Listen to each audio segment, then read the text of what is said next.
Bon, d'abord, vous remercier toutes et tous pour votre présence ce soir à ce webinaire dans le cadre de la semaine guyanaise de la vaccination. Je me présente, je suis le docteur Munoz Manuel, je suis directeur de la santé publique. Voilà, je suis un médecin du ministère de la Santé. La semaine guyanaise de la vaccination, en fait, ça s'inscrit dans un cadre qui est plus large, euh, qui est de la semaine européenne de la vaccination, qui est un événement en fait, annuel qui a été créé en 2005 par l'OMS et qui est aujourd'hui relayé par 200 pays à peu près.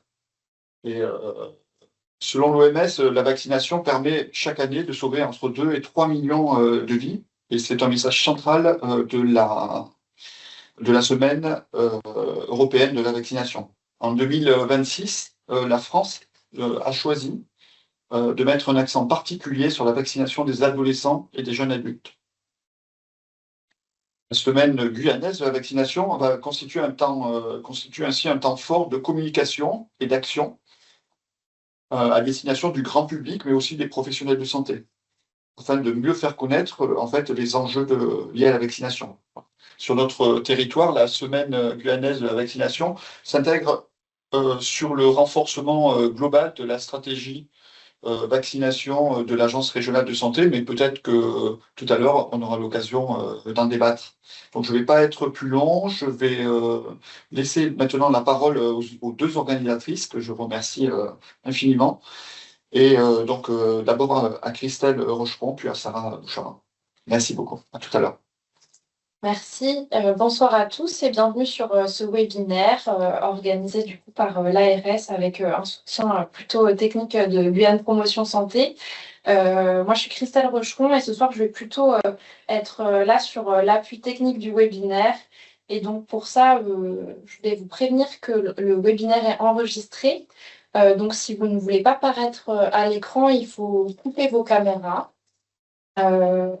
On va vous demander aussi, mais je vois que vous êtes de bons élèves, de couper vos micros pour éviter les interférences pendant le webinaire. Et puis, pour toute question, il y a la conversation avec un chat qui vous permet de poser des questions. Et puis, à la fin, on vous permettra de poser, d'avoir ce temps de réponse à vos questions. On se le garde pour la fin du webinaire. Voilà, je vous remercie. Et puis, je vais passer la parole à Sarah et je vous souhaite un bon webinaire. Merci Christelle. Alors bonjour à tous, moi je suis Sarah Bouchara, je suis cadre de santé et chargée de mission vaccination à l'ARS Guyane. Ce soir, je vais vous présenter les intervenants qui nous accompagnent pour ce webinaire dédié à la vaccination. Alors, nous débuterons avec le docteur Tiffany Succo, qui est déléguée régionale à Santé publique France, qui nous présentera les taux de couverture vaccinale en Guyane sur la base des données de 2025.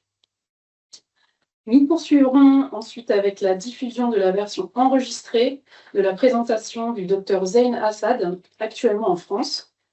Il est pédiatre et infectiologue et il partage son activité entre le CHU de Guyane et l'INSERM à Paris. Il nous parlera des dernières recommandations vaccinales. Le docteur Karl Popsou, médecin et directeur du pôle santé publique de la direction territoriale de la Croix-Rouge française, nous parlera ensuite de la campagne de vaccination au milieu scolaire, encore en cours dans les établissements du premier degré. Nous accueillerons également le docteur Céline Michaud, infectiologue, coordonnatrice des CDPS et des hôpitaux de proximité, qui nous présentera la vaccination au sein des CDPS ainsi que la campagne scolaire dans les communes de l'intérieur. La parole sera ensuite donnée à Madame Valérie Folly, sage-femme et coordinatrice maïeutique du CHU, qui nous fera part de son expérience de terrain et qui témoignera du paradoxe observé entre la vaccination des femmes enceintes et celle des nouveau-nés. Enfin, nous conclurons ce tour de table avec le docteur Corinne Huglé, praticien hospitalier, et Madame Céline Kruft, infirmière, qui exercent toutes les deux au centre pénitentiaire de Rémy-en-Montjoly. Elles nous présenteront le rattrapage vaccinal en milieu carcéral. Nous aurons ensuite un temps de questions-réponses d'une durée à peu près de 25 minutes, qui est prévu à l'issue de l'ensemble des présentations.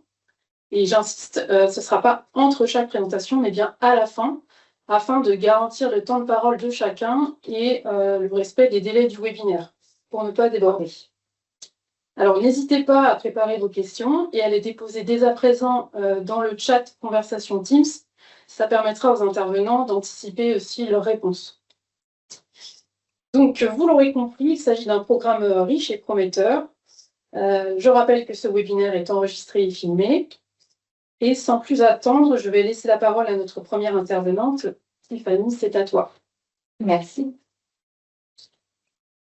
Donc, je te parle, mais tu as ta Merci et bonjour à tous. Donc, je suis Tiffany Succo, déléguée régionale de Santé publique France.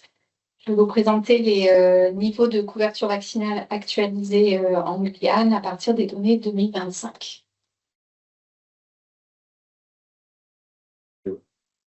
Alors, vous avez ici, donc, tout d'abord, on va commencer par la vaccination du nourrisson. Donc, ici, vous avez la présentation des niveaux de couverture pour les 3 vaccins hexavalent, pneumocoque et pleurotre pour au moins une dose. Donc, ce qu'on observe, c'est des niveaux de couverture qui sont en deçà des objectifs de santé publique, en deçà de ceux de l'Hexagone. Il est vrai qu'on a probablement une sous-estimation des niveaux de couverture parce qu'on sait qu'on a des enfants qui sont vaccinés alternativement en PMI et dans le libéral et que ça entraîne une sous-estimation. Néanmoins, si on s'intéresse à l'évolution des couvertures, c'est moi qui change de diapo? Non, c'est moi. Pardon. Et donc, si on s'intéresse à l'évolution du niveau de couverture dans le temps, et alors que ce biais de mesure, quelque part, il s'observe chaque année, on ne voit pas de progression importante de la vaccination pour ces balances-là au cours des années. Sur les vaccinations contre les méningocoques, donc un rappel bref sur l'évolution des recommandations, mais vous aurez une présentation plus détaillée là-dessus ensuite.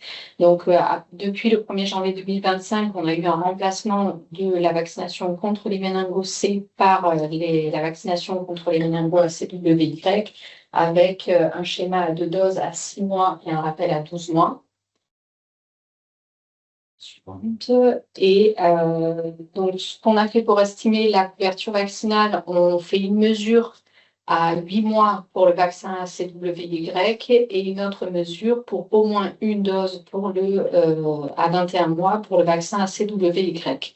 Donc, on observe qu'un peu plus de la moitié des enfants à 8 mois avaient reçu une dose de ACWY et pour les enfants âgés de 21 mois, 38% avaient reçu au moins une dose de vaccin ACWY. Alors, je ne sais pas si c'est possible que ces enfants-là, en 2025, aient reçu leur deuxième dose uniquement avec le vaccin monovalent contre le méningo C. Et si c'est le cas, ceux-là, ils ne sont pas compris dans les 38%. Pour la vaccination contre le méningocoque B, donc, en Guyane, à 21 mois, 21% des enfants avaient reçu un schéma complet, donc à 3 doses. Ça paraît peu, il n'empêche que ça représente une progression de 9 points par rapport à l'année précédente. Donc, une évolution qui est quand même plutôt très bonne, avec des niveaux de couverture qui, lui, sont en dessous du niveau national. Mais voilà, comme je le disais, pour le méningo B, on voit une progression du niveau de couverture. Pour la vaccination de l'adolescent et du jeune adulte, donc là aussi, concernant les méningos, on a eu une évolution des recommandations vaccinales. J'en parle parce que c'est important pour comprendre ensuite les estimations qu'on a produites. Donc là, on a une vaccination qui est recommandée contre ACWY entre 11 et 14 ans selon un schéma à une dose, et une politique de rattrapage vaccinal avec une dose qui est recommandée entre 15 et 24 ans pour le ACWY. Alors, sur les estimations de couverture vaccinale, donc en Guyane, 4% des adolescents âgés de 11 à 14 ans ont reçu une dose de ACWY et 2% des adolescents et jeunes adultes de 15 à 24 ans ont reçu une dose de ACWY.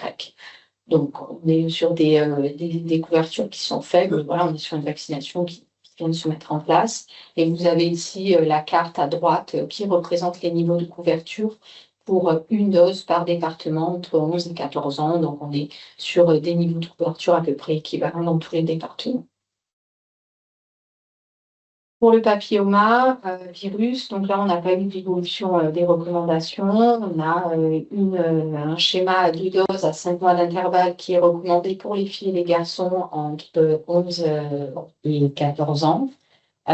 Et donc, pour ces vaccinations-là, on a les campagnes qui ont été mises en place en milieu scolaire, mais on vous détaillera ça plus en détail par ceux qui mettent en place et qui vaccinent dans les collèges.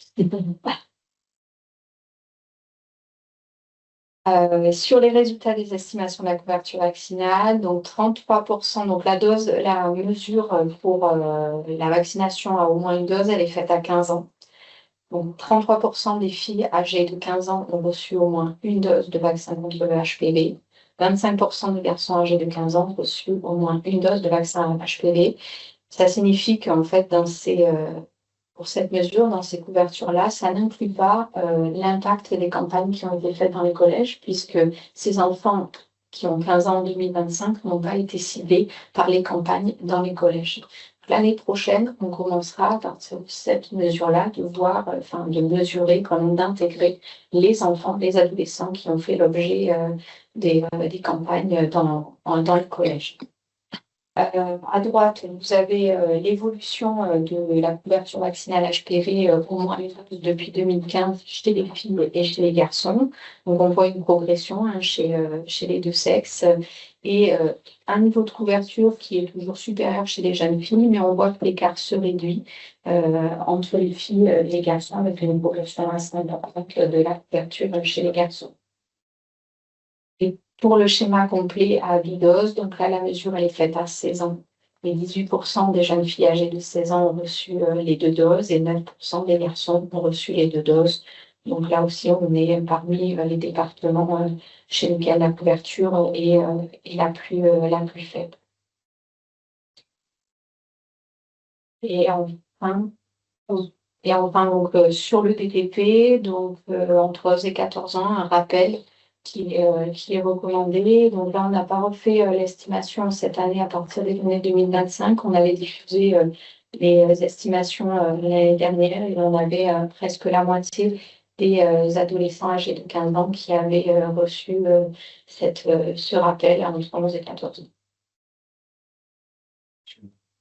Et les données sur l'adhésion à la vaccination, donc là, ce sont des résultats qui sont issus de l'enquête du baromètre du Santé publique France qui a été fait en 2024. On a une question sur l'adhésion à la vaccination en général. Donc 79% des Guyanais et des Guyanaises de 18 à 79 ans se déclarent favorables à la vaccination en général. Et quand on regarde la proportion d'adhésion à la vaccination chez les 18-25 ans, on a une adhésion de 84%. Voilà. Et donc, juste pour rappel, donc, toutes ces données-là, elles ont été publiées dans un bulletin lundi dernier à l'ensemble des personnes qui font partie de la liste de diffusion. Si vous faites partie de la liste de diffusion que vous souhaitez, vous pouvez nous contacter et on pourra vous intégrer. Et donc, chaque année, au moment de la semaine guyanaise de la vaccination, on produit ce bulletin régional. Merci à tous. Cette présentation. Lina Sad, c'est une présentation enregistrée. Bonjour à toutes et à tous. Vous l'entendez ? C'est bon. Oui, ça fonctionne. À Cayenne, Ok. mon doctorant en épidémiologie au laboratoire IAM, affilié à l'Université Paris-Cité et INSERM. Et dans le cadre de cette semaine européenne et guyanaise de la vaccination, je vous propose d'aborder les principales nouveautés concernant la vaccination des adolescents et des jeunes adultes. Le calendrier vaccinal 2026 comporte plusieurs évolutions importantes. Ces évolutions vont dans 2 directions. D'une part, renforcer la protection de la population générale et d'autre part, mieux cibler les populations les plus exposées, les plus à risque. Nous allons nous concentrer sur 3 maladies, les infections à pneumocoque, à méningocoque et à HPV. Commençons par les infections invasives à méningocoque. La situation épidémiologique récente justifie le renforcement des recommandations Et en France, on observe une augmentation du nombre de cas depuis ces dernières années, surtout en 2024-2025, comme vous pouvez le voir sur ce graphe issu des données de Santé publique France. En 2024, 615 cas ont été déclarés, ce qui correspond au plus grand nombre annuel de cas depuis 2010. Et rien qu'en janvier 2025, environ 90 cas ont été rapportés avec 13 décès sur le mois. Sur la période de juillet 2024 à janvier 2025, on comptait 50 décès avec une létalité estimée à 13,7%, donc une infection plutôt rare mais très grave. Il existe un lien avec l'épidémie grippale, ce qui est important à garder en tête en période hivernale. Et les sérogroupes en cause sont principalement le B, le W et le Y. Et les deux groupes les plus à risque sont les nourrissons et les jeunes adultes. En Guyane, d'après les échanges avec le laboratoire de microbiologie de Cayenne, on comptait 9 cas déclarés d'infection invasive à méningocoque entre 2010 et 2019, donc environ 1 cas par an, dont 7 étaient à sérogroupe B. Donc dans ce contexte d'augmentation du nombre de cas et de la proportion de sérogroupes non C, les recommandations ont été modifiées. En effet, depuis l'année dernière, les recommandations ont élargi la vaccination du nourrisson en remplaçant le vaccin monovalent C par les vaccins tétravalents ACWY et en rendant également le Bexsero, donc le vaccin contre le méningo B, obligatoire chez le nourrisson. Et dans le nouveau calendrier 2026, l'objectif est de maintenir cette vaccination renforcée contre les populations les plus exposées et les plus à risque, qui sont donc les nourrissons et les adolescents jeunes adultes. La vaccination contre le méningocoque ACWY et B est toujours obligatoire pour les nourrissons et les jeunes enfants. Il existe aussi un rattrapage transitoire obligatoire pour les jeunes enfants de 2 à 4 ans révolus, donc jusqu'au 5e anniversaire. Et ce rattrapage concerne les enfants qui auraient été vaccinés auparavant contre le méningocoque C. Donc en pratique, cela signifie qu'il ne faut pas considérer une ancienne vaccination méningo-C comme suffisante. Il faut vérifier la couverture ACWY et B selon l'âge. Deuxième évolution, la vaccination ACWY est recommandée chez tous les adolescents de 11 à 14 ans. Et dernier point, celle-ci est aussi recommandée en rattrapage pour toutes les personnes âgées de 15 à 24 ans. Donc le schéma méningocoque à retenir est le suivant. Pour le méningocoque ACWY, une dose à 6 mois, puis un rappel à 12 mois, chez le nourrisson en population générale. Et au-delà de 12 mois, et pour le rattrapage jusqu'à 4 ans chez les nourrissons potentiellement antérieurement vaccinés par le méningo C, une dose d'ACWY suffit. Pour les adolescents et jeunes adultes de 14 à 24 ans, une dose de rattrapage suffit aussi. Et pour le méningocoque B, le schéma de base chez le nourrisson est une primo-vaccination à 3 et 5 mois, puis un rappel à 12 mois. Pour le rattrapage jusqu'à 4 ans, 2 doses sont nécessaires. Il existe bien sûr des recommandations particulières pour certaines situations à risque, mais le message principal pour les vaccinateurs est celui-ci. Donc ACWY et B sont désormais au cœur de la stratégie vaccinale du jeune enfant, et ACWY doit être systématiquement vérifié chez l'adolescent et le jeune adulte en vue d'un rattrapage jusqu'à l'âge de 24 ans.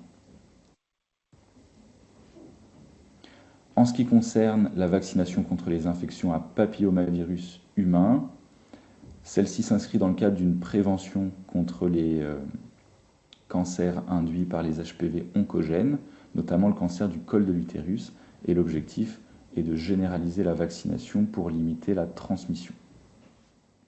Le message de base ne change pas, la vaccination HPV reste prioritairement recommandée entre 11 et 14 ans, à l'âge qui précède l'exposition, où l'efficacité attendue est donc maximale.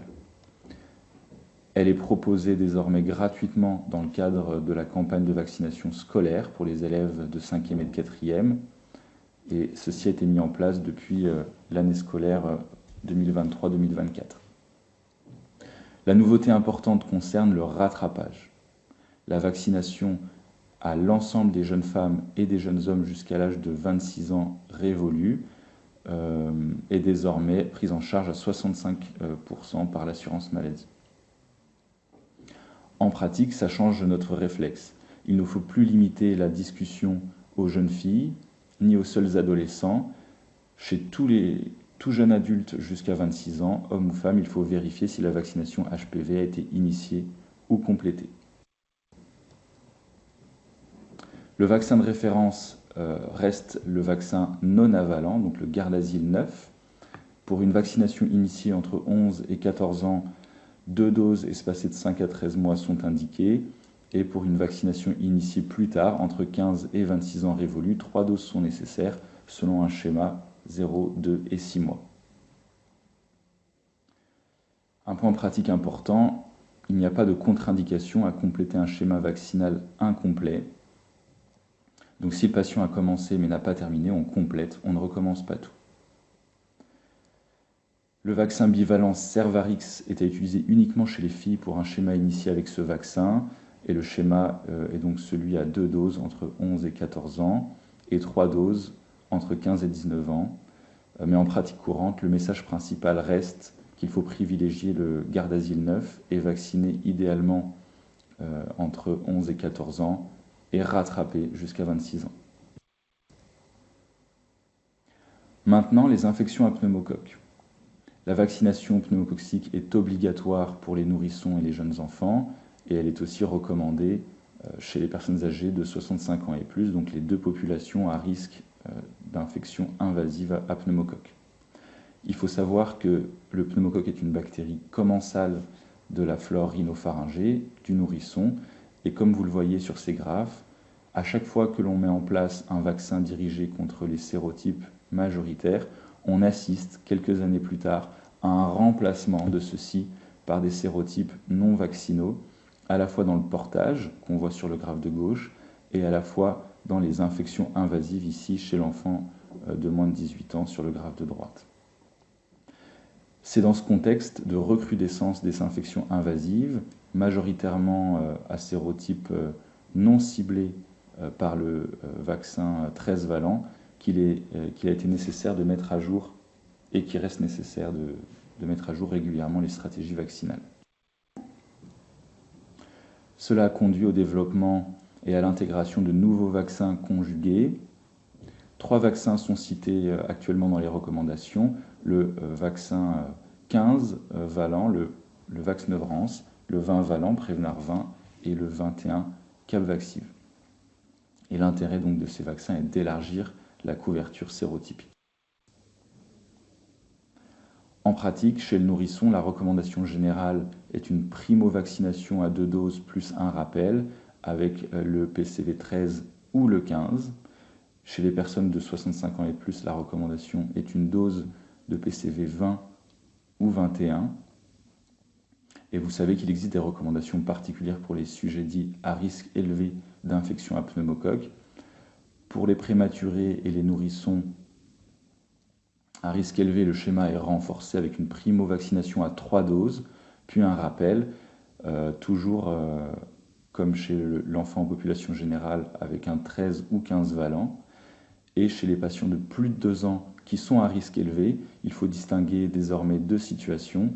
Entre 2 et 17 ans, on reste sur des vaccins 13 ou 15 valents avec un vaccin 23 valent, polysaccharidique 23 valent, qui reste recommandé chez cette population-là.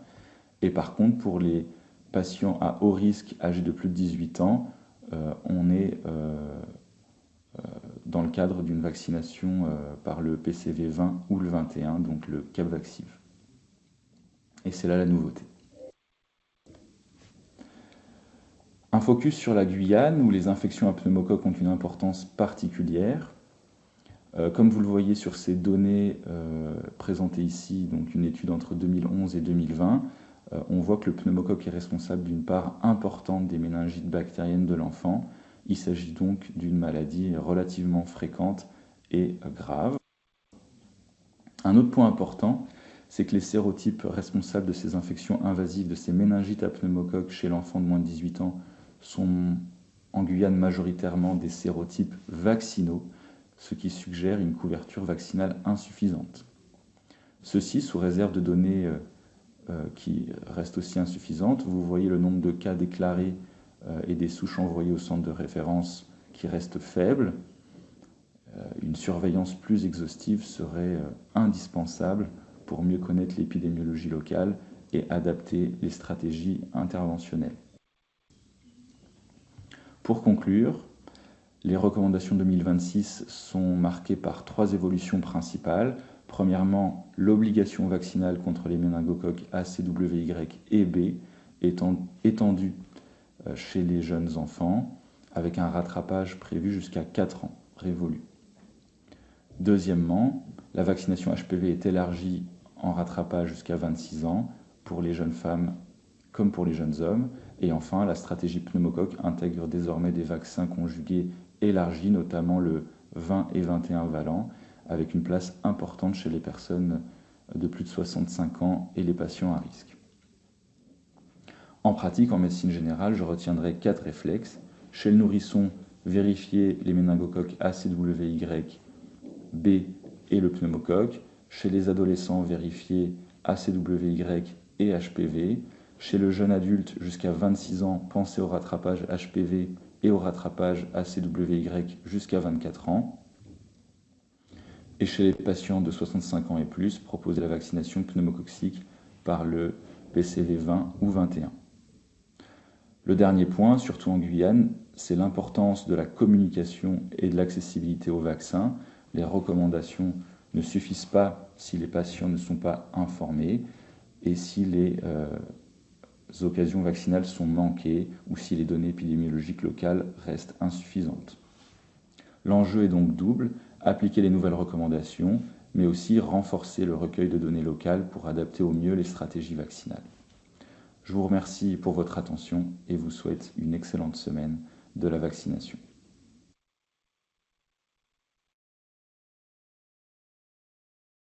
On va ouvrir le PowerPoint pour passer à notre prochain intervenant. Ce sera le docteur Karl Kossou.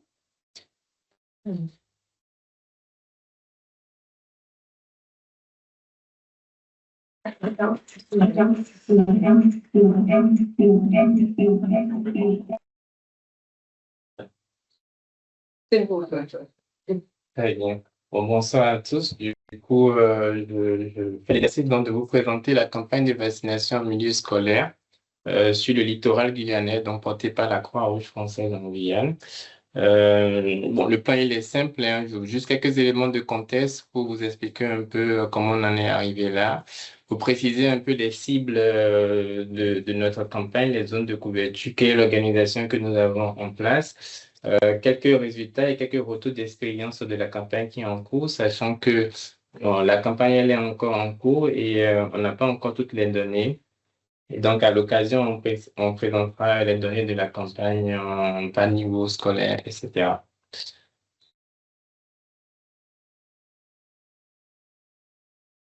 Alors, pour vous dire que depuis 2006, la Croix-Rouge est un des principaux acteurs de la vaccination gratuite des adultes, des adolescents et des enfants de plus de 6 ans en Guyane.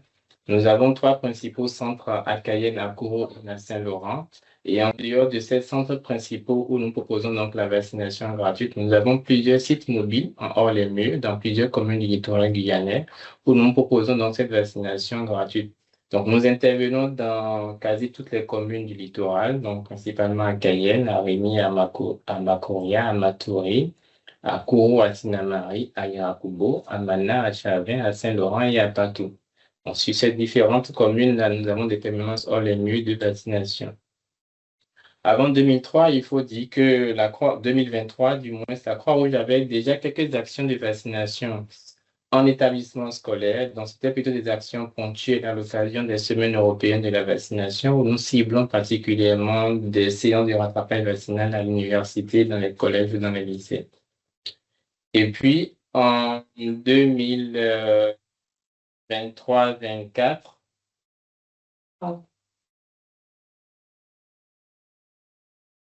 voilà, en 2023-2024, il y a eu des annonces du président Macron qui a décidé que la campagne de vaccination HPV devrait se faire dans les établissements scolaires et puis particulièrement sur les 5e.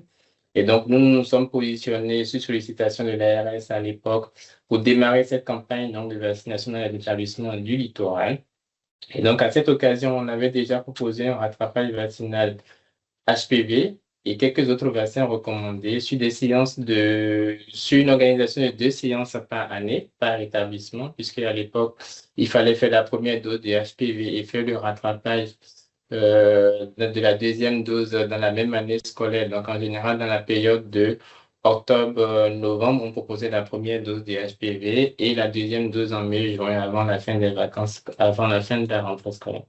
Et puis en 2024, il y a eu cette stratégie-là qu'on a maintenue en lien avec les RF de poursuivre cette campagne-là dans les établissements scolaires sur les classes de 5e. Et puis, dans la période de août 2024, on a découvert des virus de la polio dans les eaux usées de Cayenne, de Rémy à Saint-Georges. Et donc, il avait été décidé à l'époque d'organiser une campagne de rattrapage vaccinal en ciblant les établissements scolaires, notamment sur les classes de maternelle et primaire, mais également sur certains sites hors les rues, notamment sur certains quartiers informels.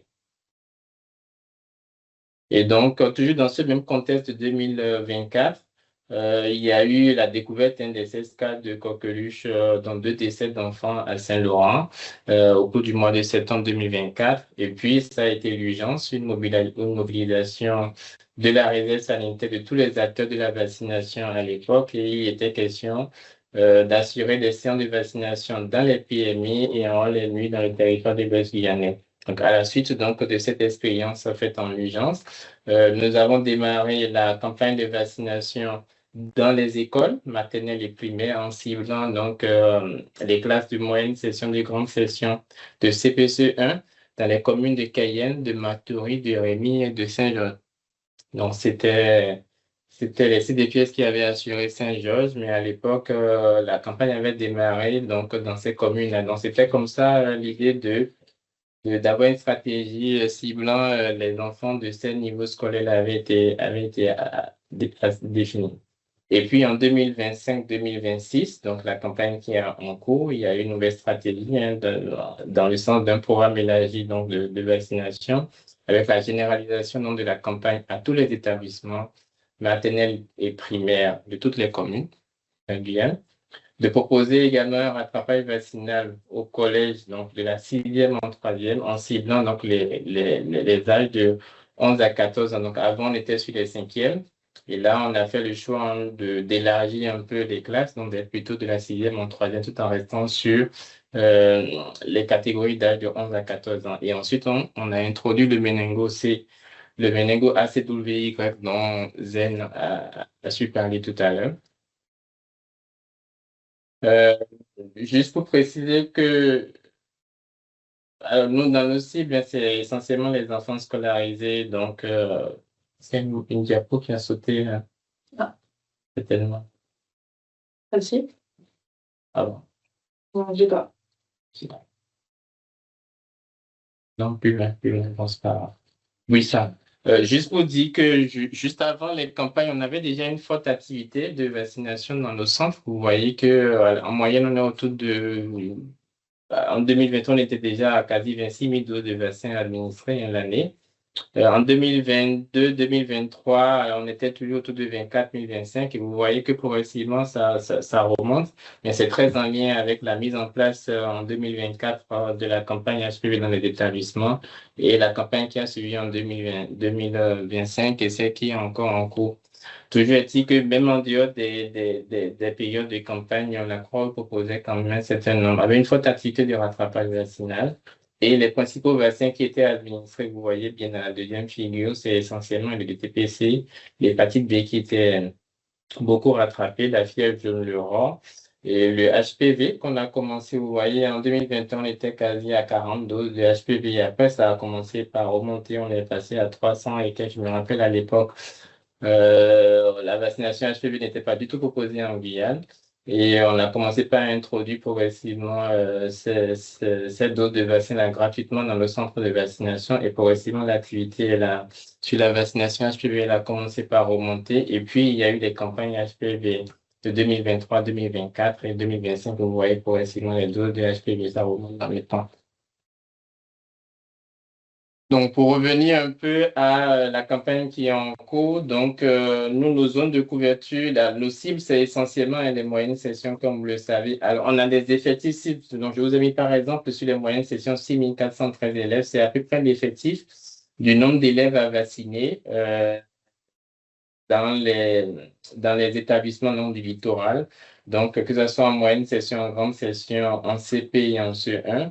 Le nombre d'écoles qu'on devrait couvrir, c'est à peu près 156 écoles. Et puis, nous, au regard de notre expérience, on part toujours du principe que, en général, on est sur une vaccination d'à peu près 20% d'élèves, quelle que soit la campagne et la communication qu'on arrive à mettre en place. On vaccine en général un élève sur 5. Donc, nous, on part du principe qu'on avait à peu près 6 000 élèves à vacciner dans le cadre de cette campagne-là. Pareil, en ce qui concerne les adolescents entre 11 et 14 ans, il y a beaucoup de collèges sur le littoral, comme vous pouvez voir, et le fait qu'on ait élargi les classes de 6e en 3e, bah, ça nous fait à peu près 5 000 élèves à vacciner par niveau de classe. Bon, heureusement, hein, heureusement ou pas heureusement, dans la réalité, c'est que très peu de parents acceptent de vacciner les enfants à l'école. Bon, là, à la date d'aujourd'hui, on est à peu près à 160 interventions dans les différents établissements depuis janvier, que nos équipes ont commencé la campagne 2025-2026. Et vous voyez bien que ces interventions se répartissent dans quasi toutes les communes du littoral. Les activités sont essentiellement concentrées autour de Cayenne, Saint-Laurent, Kourou et Matoury, ce qui est normal puisque c'est dans ces communes-là qu'il y a plus d'établissements et plus d'élèves à vacciner. Ensuite, juste pour un mot d'organisation, pour dire que la campagne de vaccination en établissement scolaire, c'est quelque chose de très lourd en termes d'organisation pour nous, hein, pour nos équipes. Ça suppose beaucoup de préparation en amont, donc tout un travail avec des équipes pluridisciplinaires, donc les médecins, les infirmiers, les secrétaires, les médiateurs en santé, tout le monde est mobilisé pour préparer la campagne. Dans l'organisation qui est en place, nous, on définit un planning qu'on communique aux différents chefs d'établissement. Donc, on a des infirmières qui sont référentes et qui sont en lien avec les infirmières scolaires et les chefs d'établissement. On va recevoir les autorisations parentales et comme ça, on définit le nombre d'enfants à vacciner et on évalue un peu les besoins humains à mobiliser dans ces établissements-là. Ensuite, il y a les secrétaires qui vont aussi faire un travail de complétude des autorisations parce que parfois les autorisations sont mal remplies ou les parents y remplissent tout et où des fois ils cochent ou ils décochent, on ne sait pas vraiment ce qu'ils veulent. Donc des fois ça nécessite de les rappeler, de s'assurer effectivement de ce qu'ils ont mis et des fois ils n'ont pas bien compris ce qu'ils avaient rempli, etc. Et ça suppose aussi d'écrire les dossiers patients dans notre logiciel de vaccination parce que la contrainte de la vaccination en établissement scolaire, c'est que quand vous êtes dans un établissement où vous avez 100, 200 enfants à vacciner, les enfants, ils sont libres que sur des créneaux courts puisque l'école n'est ouverte qu'à partir de 7h30 ou 8h et les enfants, ils doivent aller après à la cantine. Donc, il faut se débrouiller pour vacciner un maximum d'enfants avant d'aller à la cantine, sinon on apprend les trucs. Donc, ce qui fait qu'en amont, on essaie de tout préparer Donc, les dossiers sont déjà créés puisque les équipes vont sur le terrain avec ce qu'il faut et donc les consultations sont enregistrées directement dans le logiciel et les vaccins administrés au fur et à mesure. Et donc, toute cette organisation-là, tout le temps de préparation, là, il est en cours. On a aussi nos médiateurs en santé, donc avant la vaccination, l'établissement scolaire, qui vont se rendre dans les établissements selon le planning défini, qui vont aussi distribuer des affiches qui indiquent les dates d'intervention. Ils vont les poser dans les espaces stratégiques de l'établissement, notamment souvent c'est les entrées, les accueils, les panneaux d'affichage, donc tous les espaces bien visibles pour les parents.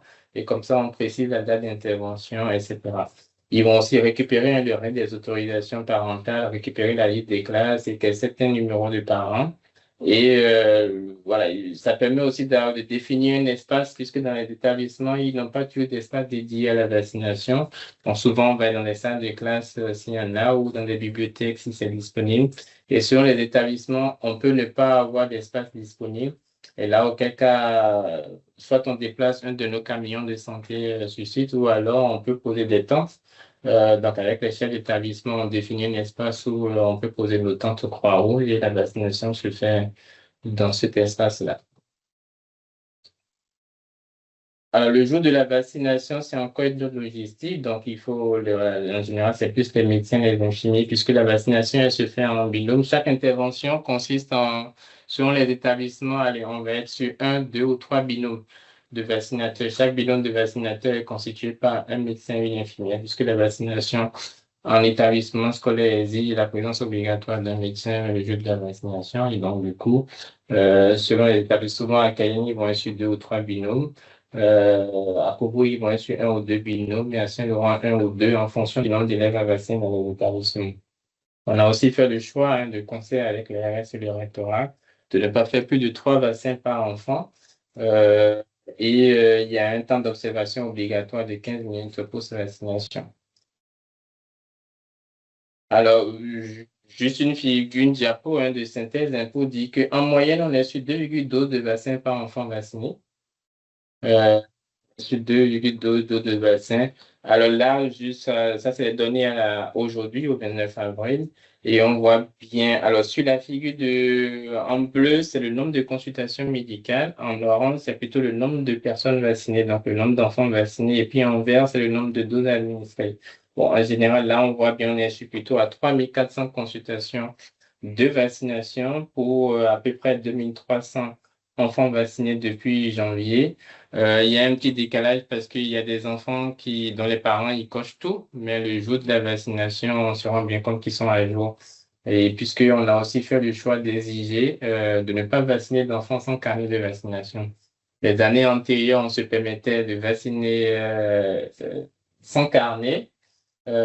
Et on s'est rendu compte qu'il y avait beaucoup de loupés parce que, bon, ils ont vu le carnet, mais en fait, l'enfant avait déjà reçu sa dose de HPV et on les revaccinait. Donc, ça nous a créé quelques problèmes, ça nous a mis un peu en difficulté.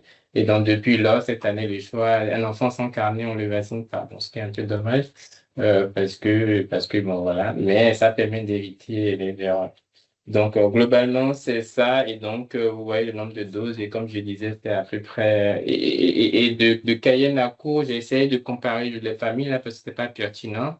Mais quand on est à Cayenne, c'est 2,3 doses en moyenne. Et quand on est à Cour et à Saint-Laurent, c'est 2,2. Donc, c'est à peu près la même chose.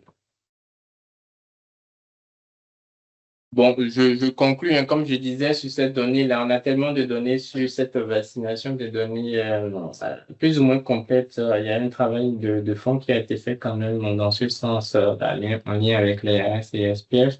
Je pense qu'à une autre occasion, on présentera des données beaucoup plus complètes de la vaccination de l'établissement scolaire par niveau, puisqu'on a des données sur les moyennes sessions, les grandes sessions, les données sur les CP, les CE1, les sixièmes, etc. Et ça permet de voir concrètement les principales doses de vaccins administrés, c'est essentiellement le DTPC, l'hépatite B, la fièvre jaune. Donc, on a aussi des données sur ça. Bon, là, j'ai des données agrégées. Bon, j'ai pas jugé pertinent d'en parler, mais à l'occasion, on regardera par niveau. Et ça permet un peu de tirer un peu des conclusions. Alors, je dirais simplement que voilà la stratégie qui a été mise en place d'amélioration de la couverture vaccinale, à mon sens, c'est une très bonne stratégie de toute façon. Elle permet de rattraper les doses de vaccins à des enfants qui ne sont pas à jour. Ça a un coût financier humain très important avec un bon impact social à mon sens. Et encore une fois, on peut féliciter donc l'ARS pour avoir fait ce choix-là et pour avoir fait aussi le choix de donner les moyens aux acteurs de s'investir donc dans cette stratégie-là. On voit aussi qu'il y a une bonne implication de beaucoup d'acteurs institutionnels, dont le rectorat, l'ARS, comme je le disais, hein, les CDPS, la Croix-Rouge, la collectivité à travers la PMI, voilà, Guyane Promo Santé, Santé Publique France, etc. On a aussi réussi enfin à avoir un comité de pilotage de la stratégie vaccinale en Guyane, et ça encore c'est relatif de ceux qui ont réussi à mettre ça en place. Ça fait quelques années que c'était dans les tuyaux et du coup ça permet en effet à l'échelle du territoire de réfléchir sur où est-ce qu'on va et comment les choses s'organisent. Bon, la communication entre institutions, elle se passe plutôt très bien. On ne dira pas autant dans les établissements, puisque nous avons connu beaucoup de difficultés. Ces difficultés-là, je les ai résumées, hein. Voilà, je suis 4 niveaux. La première difficulté, elle est plutôt organisationnelle au sein des établissements. Donc, encore une fois, malgré que nous sommes à la 3e année de vaccination en établissement scolaire, il y a encore beaucoup de difficultés. Donc, les chefs d'établissement, les infirmiers scolaires nous remontent sur la difficulté que les informations ne descendent pas suffisamment assez bien. Les autorisations ne sont pas envoyées aux parents dans les délais. Il n'y a pas de personnel dédié et du coup, ça entraîne un défaut de coordination. On peut aussi constater quand même hein, que voilà, les autorisations parentales sont très mal remplies. Les carnets sont absents le jour de la vaccination, malgré qu'on a insisté plusieurs fois sur le fait que les enfants doivent venir le jour là avec la vaccination. Parce que vous avez des parents qui remplissent, des enfants qui potentiellement ne sont pas à jour, mais le jour de la vaccination, ils sont carnés. Et nous, à la Croix-Rouge, on a eu beaucoup de contraintes opérationnelles aussi, puisque pour couvrir tous les établissements scolaires à la fois en 4 mois, c'est compliqué. On a voulu commencer la campagne beaucoup plus tôt, mais les établissements n'étaient pas prêts. Donc, et là, on a eu tous les établissements à la fois entre mi-janvier et mi-mai, c'est un peu compliqué. Et donc, on a eu du mal à trouver, à recruter du monde, médical notamment. Et ça a généré beaucoup de stress hein, pour les équipes et pour ceux qui se sont investis. On a aussi quelques contraintes externes voilà, de rupture de stock de certains vaccins, notamment le Stamaril. Et puis, quelques incidents liés à la vaccination, donc avec des erreurs, des fois d'identité ou des praticiens qui font pas attention aux vaccins qui ont été autorisés sur les autorisations. Et donc, on a eu 2 ou 3 situations un peu ambiguës qu'il fallait gérer avec les parents. En général, c'est plus les malaises vagos qu'on va observer dans la vaccination au sein de l'établissement. Bon, ça, c'est normal. C'est lié à la vaccination. Donc, en résumé, c'est ce que je peux dire. Je vous remercie pour votre attention et on est disponible pour les éventuelles questions. Merci. Merci bien pour ce bilan de la campagne de la Croix-Rouge française. On va donner la parole du coup au docteur Céline Michaud, qui va nous parler du coup de la vaccination en CDPS en hôpital de proximité, qui va aussi nous parler de la campagne scolaire dans les communes isolées.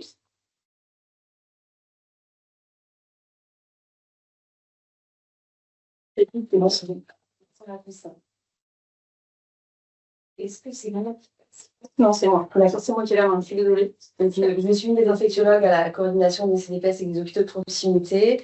Et on a une offre de soins qui maille l'ensemble des territoires isolés de la Guyane, qui sont répartis en 3 secteurs, qui sont chacun centrés par des hôpitaux de proximité. Et puis autour, il y a des plus petits centres de santé. Et l'ensemble de ce dispositif offre depuis de nombreuses années un accès à la vaccination en lien avec les PMI quand les PMI sont existantes sur le territoire. Et puis en proposant une prise en charge de certaines activités de PMI dans les endroits où l'activité de PMI est plus compliquée. Vous connaissez tous la difficulté de nos territoires, hein, mais les choses sont peut-être un peu plus exacerbées dans les zones qui sont couvertes par les CDPS et hôpitaux de proximité, avec des enjeux logistiques, des enjeux de précarité qui sont extrêmement importants, mais aussi un certain nombre de forces avec la présence des médiateurs, des associations de terrain qui ont une bonne connaissance des populations du territoire. Comme ça a été signalé par mes prédécesseurs, la couverture vaccinale reste largement insuffisante en Guyane et encore plus dans nos bassins de population. Quand on prend des évaluations pour les patients qui consultent au CDPS, on voit que pour la couverture coqueluche chez les femmes enceintes, on est à moins de 10%, alors que c'est à 64% dans l'Hexagone. Et sur des estimations de 2023, où il y avait eu une vérification un peu systématique des carnets de santé des enfants, dans le cas des signaux épidémiques dont a parlé Karl Possou, on voit que pour Saint-Georges, en tout cas, où les habitants ont plutôt une bonne adhésion à la vaccination, on est encore à des couvertures et des statuts vaccinaux qui sont largement incomplets. Nous, on est face à un dilemme où dans les CDPS et les hôpitaux de proximité, on a une offre de soins de premier recours qui est importante. Et ces offres de premier recours pour des patients qui vont consulter de façon non programmée laissent parfois peu de temps et peu de marge de manœuvre pour vraiment en routine proposer un panel de prévention complète et une offre de vaccination complète avec le temps qu'il faut pour vérifier, expliquer et convaincre les personnes si nécessaire. Donc, globalement, dans le soin courant, un peu ce dont parlait Karl tout à l'heure, c'est impossible de réussir à vacciner l'ensemble des personnes. Et donc, on a besoin, dans nos dispositifs, d'avoir ces campagnes de rattrapage vaccinales qui vont aller dans des zones plus isolées ou qui vont permettre de toucher des gens qui sont largement éloignés des soins et qui vont parfois consulter qu'en extrême urgence ou dans des moments où ils sont malades. Et on sait bien que ces temps-là ne sont pas des bons moments pour proposer le rattrapage vaccinal. Donc nous, on a depuis plusieurs années développé un peu un design pour, que ce soit pour des campagnes de rattrapage vaccinal, mais aussi pour des campagnes de dépistage dans nos territoires, hein, avec un process qui est toujours un petit peu le même. On va cibler des quartiers d'intervention avec des personnes relais de ces quartiers qui sont soit des habitants, soit des médiateurs associatifs, soit des bonnes volontés. On va contribuer par des formations à améliorer les connaissances à la fois des professionnels de santé, des associatifs, mais aussi de la population. Et concernant la vaccination, on travaille régulièrement à renforcer les capacités de nos professionnels avec des infos sur les calendriers vaccinaux et sur des enjeux qui nous concernent beaucoup, nous, sur les différences qu'il peut y avoir entre nos territoires, entre la Guyane, le Brésil, le Suriname, puisque les gens qui sont amenés à consulter en CDPS et hôpitaux de proximité vivent dans des bassins de vie et vont faire des va-et-vient entre les structures sanitaires des zones frontalières. Il y a aussi l'hésitation vaccinale qui est plus importante sur nos territoires, avec des leviers possibles et des axes de modification et de changement des comportements qui sont importants grâce aux médiateurs, mais grâce aussi à historiquement la vaccination qui est bien perçue pour les enfants et les nourrissons. Ensuite, les modalités vont toujours être les mêmes avec des binômes constitués, IDE médiateurs pour de la sensibilisation, des maraudes dans les quartiers, de la vérification de carnet et de l'orientation vers soit des lieux de vaccination hors les murs, soit les centres de santé, soit quand c'est des vaccinations en milieu scolaire, pour informer sur les chronogrammes. Et puis ensuite, on rattrape de manière universelle, gratuite et pour l'ensemble des personnes. Et on va avoir la chance, grâce à notre logiciel de suivi métier, de pouvoir vérifier les vaccinations antérieures qu'ont eu les patients. Donc nous, on n'est pas forcément obligé de vacciner des gens qui ont leur carnet de vaccination. C'est quelque chose qu'on préfère, mais ce n'est pas forcément indispensable. Pour vous donner quelques chiffres de la campagne qui avait eu lieu début 2025 à Saint-Georges, qui a duré 2 semaines, qui a permis de toucher 7 quartiers, avec une trentaine d'intervenants qui ont sillonné les rues et les allées de Saint-Georges. À peu près 1500 personnes sensibilisées, en sachant que les données INSEE remontent 4500 personnes, mais on est plutôt autour de 6500 personnes à Saint-Georges, mais ça veut quand même dire qu'on a touché une large partie des personnes, plus de 500 carnets vérifiés et 364 personnes vaccinées, avec plusieurs valences qui étaient proposées. Quand on prend les caractéristiques des personnes qu'on a pu vacciner, globalement autant d'hommes que de femmes, plutôt des jeunes adultes, même si 15% avaient moins de 6 ans et relevaient des PMI. Notre cible, là, pour les ados, près de la moitié avait moins de 15 ans. Et ben, dans le contexte de Saint-Georges, ça c'est assez classique, la moitié était née au Brésil. Un tiers n'avait pas de couverture sociale. Globalement, sur nos territoires, dans les CDPS et hôpitaux de proximité, une large partie des patients n'ont pas de couverture sociale.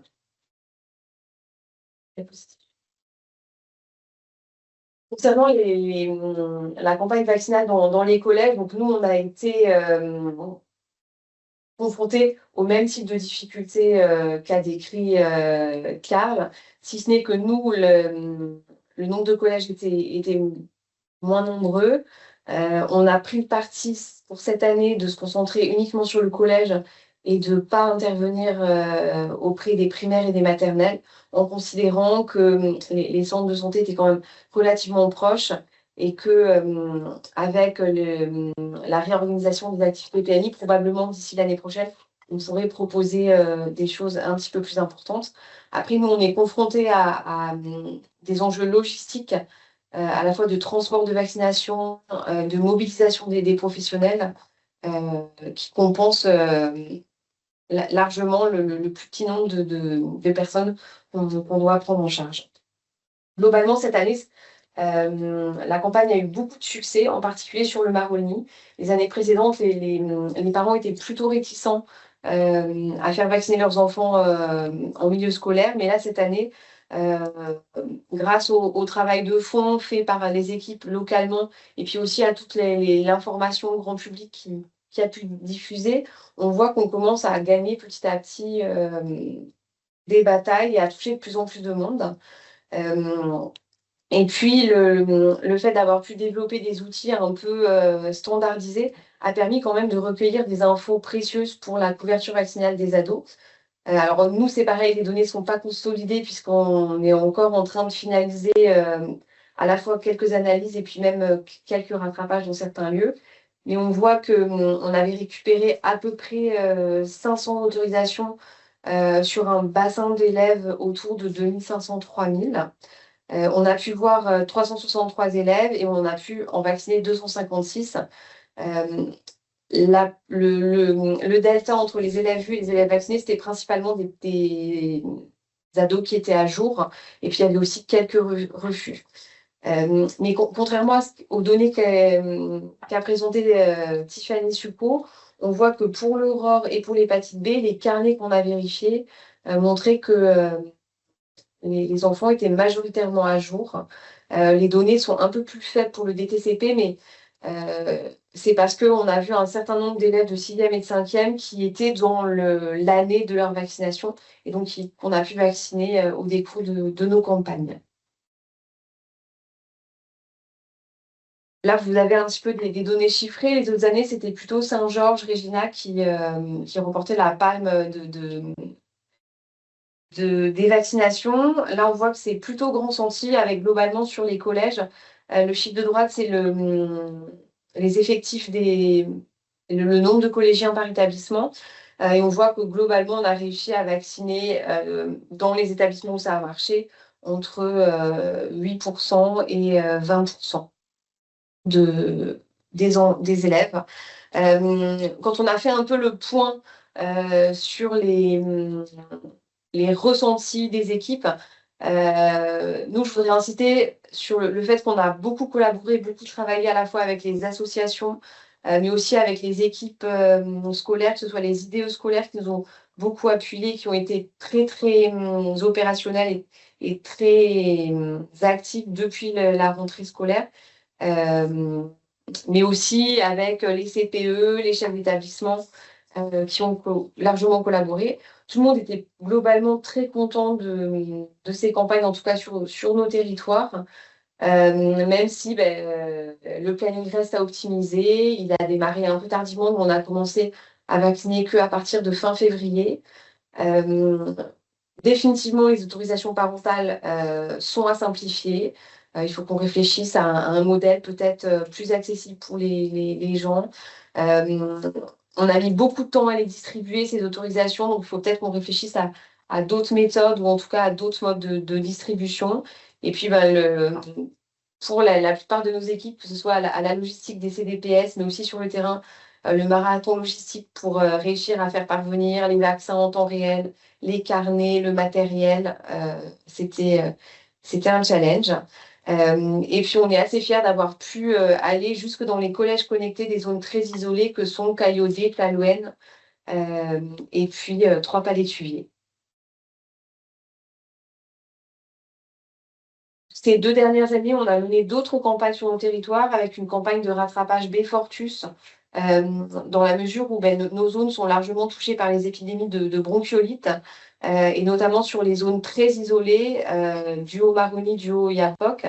Les nourrissons ne sont pas plus sensibles, mais le fait d'être plus éloignés et d'avoir peut-être une précarité psychosociale plus grande fait que le nombre de bronchiolites sévères est plus important et que nous, on a plus de difficultés à rapatrier ces bébés-là. Donc, il y a un vrai enjeu de mettre toutes nos forces dans ces zones très isolées pour éviter les bronchios graves. Et puis, là, on est en plein dedans. Les campagnes vaccinales, que ce soit de rattrapage ou les campagnes hors les murs en proactif, permettent aussi d'être un excellent outil de lutte contre les épidémies. Et là, on est en train de se préparer pour la vaccination chikungunya qui arrive. Comme je le disais en introduction, à mon sens, ce dispositif de campagne hors les murs est vraiment un dispositif à pérenniser, à dupliquer largement. Et on voit qu'on est vraiment dans cette dynamique-là pour plusieurs raisons. D'abord parce qu'il y a quand même une grande efficacité, que le public cible est largement atteint. Si on parle des précaires, des personnes nées à l'étranger et des ados et des moins de 15 ans. Toutes nos actions de santé confortent de plus en plus le rôle clé des médiateurs et des relais communautaires. Sans eux, on n'arriverait à rien, on n'arriverait pas à convaincre les gens, on n'arriverait pas à se déplacer, on n'arriverait pas à choisir les bons endroits pour s'installer.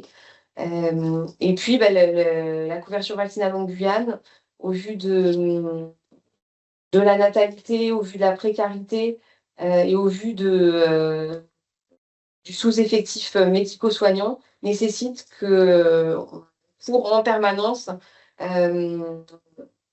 après quelque chose à rattraper. Donc je pense qu'on n'est pas au bout de ces campagnes de rattrapage vaccinal. Et ce que je disais aussi en introduction, c'est que c'est vraiment important qu'on puisse aussi avoir collégialement une réflexion autour de la place de la vaccination dans les soins primaires. On voit que de la même façon que le dépistage, de la même façon qu'un certain nombre de dispositifs de prévention, il y a un grand nombre d'occasions manquées parce qu'on n'a pas de temps, parce qu'il y a des difficultés de communication autour de la langue sur notre territoire, mais vraiment, il faut qu'on réfléchisse à pouvoir mieux implémenter toutes ces offres de prévention et que ce soit systématique à chaque recours médical, que ce soit vers un médecin, mais aussi vers un pharmacien, vers un infirmier, ou dans les associations pour l'accès aux droits. La disponibilité et l'accessibilité des vaccins est un vrai enjeu, puisque même quand c'est budgété, financé, préparé, on voit qu'on se heurte à des difficultés avec des pénuries de vaccins, que ce soit au niveau local ou au niveau national. Et nous, à notre niveau, ça nous semble vraiment important qu'il puisse y avoir un accès universel, puisque l'accès au droit est quand même difficile sur notre territoire. Et puis, la participation de l'ensemble des soignants est indispensable. Et puis, c'est capital de poursuivre l'information, de poursuivre la sensibilisation des acteurs de la population, puisque les réseaux sociaux et puis certaines réticences de certains politiques de par le monde font que c'est jamais gagné concernant l'immense apport de la vaccination. Et comme le disaient les intervenants précédents, la vaccination permet vraiment de sauver des vies et on l'a un peu oublié, donc c'est important qu'on puisse poursuivre dans ce sens. Merci Céline. Je vous remercie. Alors, on va passer la parole à Valérie Scoli, notre sage-femme qui va nous parler du paradoxe de la vaccination entre femmes enceintes et nouveau-nés. Valérie, est-ce que vous voulez que j'arrête le partage pour que vous passiez votre... Si vous voulez. Non, mais allez-y. Non, parce qu'en fait, je n'ai pas ouvert là, le diaporama. De toute façon, le diaporama. Vous me direz alors. J'ai honte de le présenter par rapport aux intervenants précédents. J'avoue que je me suis un peu bataillée avec toi. Allez-y, c'est à vous. Donc, en fait, suite aux différentes réunions qu'on a organisées qui étaient organisées par l'ARS, on a proposé de parler de la population particulière des femmes enceintes et des nouveau-nés. Donc, moi, je suis coordonnateur en maïotique pour le CHU de Guyane. Donc, je suis en transversale sur les 3 sites. Ce que je voulais aborder, là, c'est principalement sur les sites de Saint-Laurent parce que j'avais du mal à avoir des informations sur les autres sites. Donc, sur le site de Saint-Laurent, à partir de ce que nous, on observe en maternité, la spécificité, c'est qu'à Saint-Laurent, les grossesses ne sont pas suivies à l'hôpital. Ou très exceptionnellement, les grossesses sont suivies en libéral par majoritairement des sages-femmes et des gynécologues, très peu de généralistes, et par la PMI. Nous disposons d'un outil qui est le carnet de maternité. Donc oui, je vous parlais d'abord de la vaccination pendant la grossesse, de la vaccination du nouveau-né qui est organisée en suite de couche et proposée systématiquement à tous les enfants en dehors des contre-indications. Et en fait, quelques pistes que je pensais émettre sur l'amélioration de cette couverture vaccinale. On peut passer à la diapo suivante.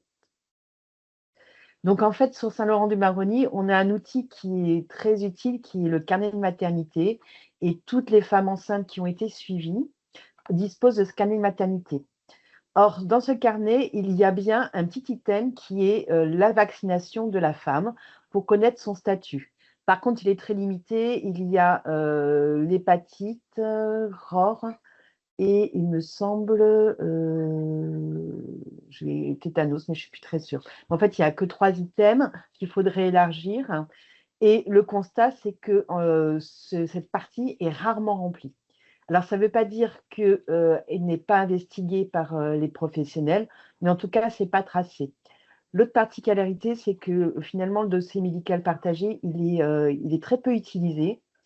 Et de plus, à l'hôpital, nous n'y avons pas accès, et ça n'a pas encore été mis en place pour nous permettre de nous connecter sur le dossier médical. Donc, on peut se poser la première question, est-ce qu'on interroge le statut vaccinal des femmes enceintes? Et une fois qu'on a interrogé ce statut vaccinal, combien de patientes sont vues proposer un rattrapage vaccinal possible pendant la grossesse, parce que tout n'est pas possible, et s'il y a beaucoup de refus. Quand j'ai interrogé les sages-femmes, de manière très concrète, ce qu'elles mettent en avant, c'est la difficulté liée au fait qu'elles ne sont pas très bien suivies, nos femmes. Et ça, c'est le paradoxe. Les patientes qui relèvent des CDPS sont mieux suivies, mieux couvertes que les patientes qui vivent sur Saint-Laurent-du-Maroni, alors que soit parce qu'elles habitent dans des quartiers isolés et qu'elles ne viennent très peu vers les soins. Et là, on a vraiment cette question d'aller vers, même quand on vit en zone urbaine, et aussi une spécificité qui est liée à la mobilité des patientes. C'est-à-dire que ce n'est pas parce qu'elles habitent officiellement à Saint-Laurent qu'elles vont être à Saint-Laurent pendant la totalité de leur grossesse. Elles vont naviguer le long du fleuve, elles vont aller au Suriname, donc il y a beaucoup de mouvements. Et une des premières difficultés, c'est que c'est l'arrivée tardive vers le professionnel de santé qui va suivre la grossesse, une temporalité qui fait que si on arrive à capter une patiente en disant « attention, il faudrait vous mettre à jour sur les vaccins », nous, on dispose pas les soignants ne disposent pas de vaccins dans leur cabinet et donc, ils vont éventuellement prescrire. Et puis, si la patiente ne revient pas, elle ne sera pas vaccinée, c'est sûr. Et si elle revient sans vaccin, elle ne sera pas vaccinée. Donc, nous, dans notre expérience propre, on a surtout accès aux patientes dans le postpartum, quelques-unes en grossesse pathologique. Et dans le postpartum immédiat, le constat, c'est que beaucoup vont invoquer des questions très pratiques. J'ai pas envie qu'on me fasse encore une piqûre. Et donc, il y a ce rejet du côté injection. Parfois, les amalgames avec tout ce qui a été en expérience sur le Covid, mais ça, c'est assez facile à aborder. Mais pour cela, il faut avoir du temps. Il faut pouvoir avoir un aspect d'éducation, d'être vraiment dans cette approche et cette médiation. Et là, je rejoins ce qui a pu être dit avant, c'est que ça nécessite du temps et ça nécessite des ressources humaines. À titre illustratif, j'ai regardé cette semaine pour me dire, je vais quand même revérifier s'il y a des choses qui ont évolué ou pas. J'ai repris 35 dossiers. Sur les 35 dossiers, je n'avais que 3 statuts vaccinaux qui étaient renseignés. Alors, on a également, nous, les sérologies rubéole et hépatite, qui nous renseignent aussi sur potentiellement c'était vaccinal. Donc, sur ces 3 statuts, il y avait une seule patiente qui était à jour de tous ces vaccins. Et sur les 2 non à jour, il y avait un rappel qui avait été accepté en centre de santé et l'autre refusé. Le paradoxe, c'est que du coup, j'ai regardé plus spécifiquement ces patientes qui avaient refusé le rappel, c'était que 2. Leurs nouveau-nés, eux, avaient eu l'intégralité des vaccins proposés en maternité. Et là, il n'y avait eu aucune opposition. On peut passer aux diapos suivantes. On peut passer aussi. Donc, comme je vous disais, ce qui est organisé réellement à la maternité, contrairement à la vaccination de la mère, c'est la vaccination du nouveau-né. Et ça a été déclenché avant le BCG pour l'hépatite B, ce qui fait que l'ensemble des bébés nés à Saint-Laurent-du-Maroni ont une première vaccination en GRX B10 qui est proposée dans les 3 premiers jours. Donc, l'ensemble des enfants peuvent bénéficier de la première injection pendant leur séjour en suite de couche. Depuis 2019, où l'ARS nous a demandé la vaccination BCG en plus, donc ça a été mis aussi en proposition systématique. Et merci encore au soutien, nous avons pu avoir le financement d'un ETP infirmière dédié à la vaccination du nouveau-né, parce que le BCG, ça prend aussi un peu de temps. Entre les explications et le geste technique, surtout que rapidement, pas rapidement, mais depuis peu, on rajoute aussi le Beyfortus. Ce qu'on a constaté depuis, c'est qu'on est à moins d'un refus par mois en moyenne, c'est-à-dire que quand on propose les vaccins pour les nouveau-nés, il n'y a quasiment pas de refus. Bon, j'exclus bien évidemment les contre-indications à la vaccination. Quand on a introduit le Beyfortus, il y a eu un peu de réticence parce que là, ça fait quand même 3 vaccins qu'on propose pour le nouveau-né. Donc là, ça commence à faire beaucoup et parfois, en fait, on devait choisir quel vaccin avec la patiente, en sachant que le Beyfortus fonctionne très bien chez les multis qui ont eu l'expérience de la bronchiolite chez un de leurs enfants ou dans leur entourage. Donc là, ils ont vraiment l'intérêt, ils le comprennent tout de suite sur l'impact potentiellement de cette maladie sur leur enfant. La difficulté du Beyfortus, ce sont les ruptures régulières. On a eu également sur le BCG. et notre incapacité à faire du rattrapage vaccinal parce qu'on n'a pas les ressources suffisantes pour reconvoquer et nous n'avons pas de consultation vaccination nouveau-né au sein de l'hôpital.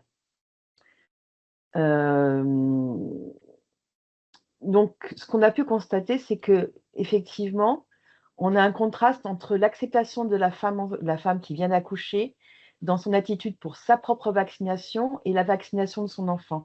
Le premier écart, c'est que quand même l'infirmière de vaccination, bon, elles sont beaucoup tournées, mais la plupart avaient des notions de langue, voire étaient issues de la population noire-marron qui est principalement représentée, et que du coup, il y avait une discussion qui était plus facile et qui a joué à la fois le rôle d'infirmière, mais aussi de médiateur.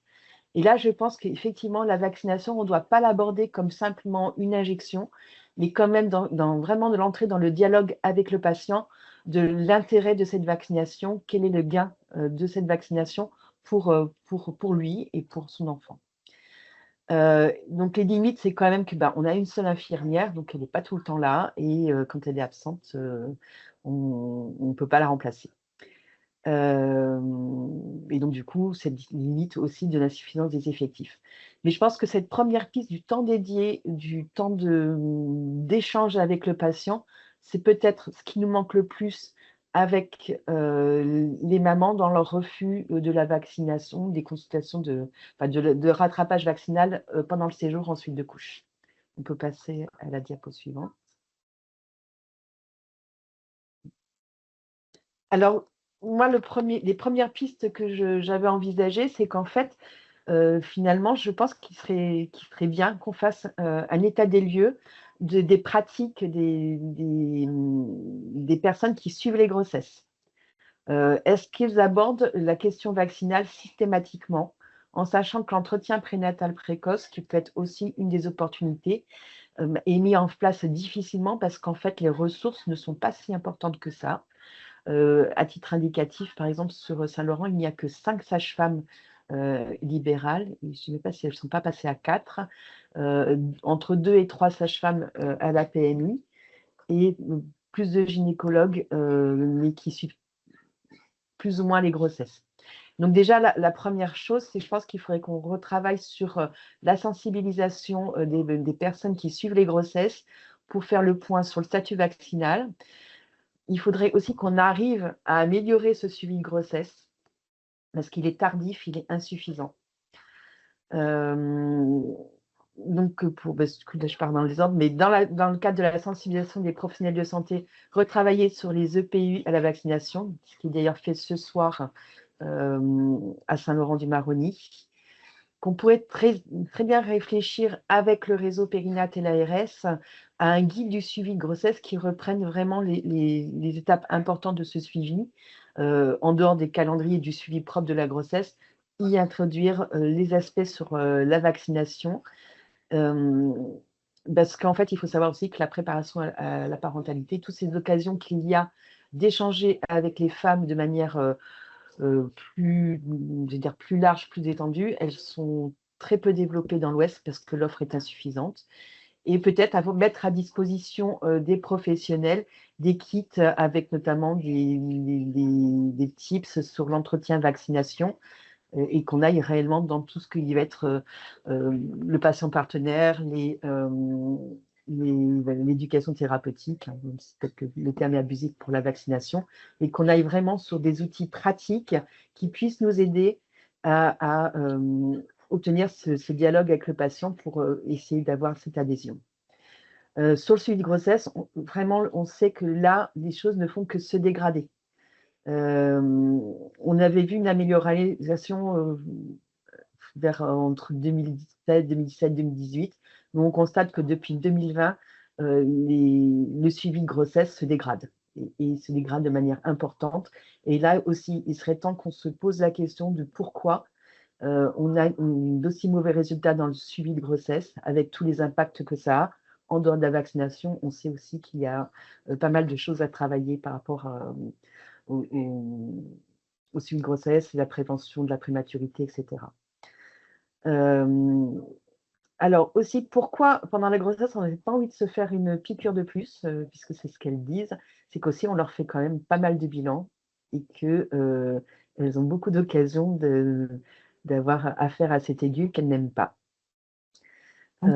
Évidemment, le temps dédié qu'on aurait besoin d'augmenter, la préparation à la parentalité dont j'ai déjà parlé, les temps d'éducation en postnatal dont on ne dispose pas trop, puisqu'en fait, en moyenne, une sage-femme va prendre en charge 17 patientes et 17 bébés, ce qui veut dire que sur la journée, il y a peu de temps accordé à l'éducation, au groupe de parole, etc. Et peut-être la mise en place de patients partenaires, de femmes relais, qui pourraient nous aider à développer cette prévention auprès des femmes. Et pourtant, c'est vrai que pour les vaccinations des nouveau-nés, nous ne rencontrons aucune difficulté. Et c'est vraiment pour ça que je parle de paradoxe, c'est que quand il est question de la vaccination de leur enfant, les femmes n'ont aucune réticence. Voilà, je vous remercie. Merci Valérie pour votre témoignage. Les pistes d'amélioration. On est encore dans les temps. On va passer la parole à Corinne Glay et Céline Kruft. Ils vont présenter en duo, je crois, le rattrapage vaccinaire en milieu carcéral. C'est à vous.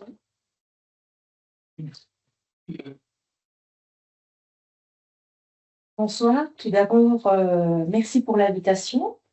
Donc, je me présente, je suis Céline Croft, infirmière à l'ISMP du centre pénitentiaire de Cayenne et je suis accompagnée ce soir par ma collègue, le docteur Corinne Udelet. Nous allons vous présenter la vaccination des adolescents et des jeunes adultes en milieu carcéral. Donc, le centre pénitentiaire de Remire-Montjoly est le seul centre pénitentiaire de Guyane. Il accueille une population diversifiée, hommes, femmes, mineurs et majeurs. Cette population est caractérisée par des vulnérabilités multiples et un recours souvent insuffisant aux dispositifs de soins et de prévention en milieu libre. Concernant la population pénale, c'est 992 détenus, 616 places théoriques, ce qui signifie une surpopulation de 161%. Nous avons environ 1500 rentrées par an, pour une moyenne d'âge de 33 ans. La durée médiane d'incarcération est d'environ 10 mois. La prise en charge médico-psychologique de la personne détenue se fait à l'unité sanitaire en milieu pénitentiaire, c'est-à-dire l'USMP. Elle est composée de 3 unités rattachées au CHU de Guyane, site Cayenne. Nous avons l'UXA, à orientation somatique. Nous avons l'UFPI, s'occupant de la santé mentale, ainsi que le CATTP, qui est le centre d'accueil thérapeutique à temps partiel. Ces équipes travaillent en coordination avec le personnel pénitentiaire pour assurer la prise en charge globale des détenus.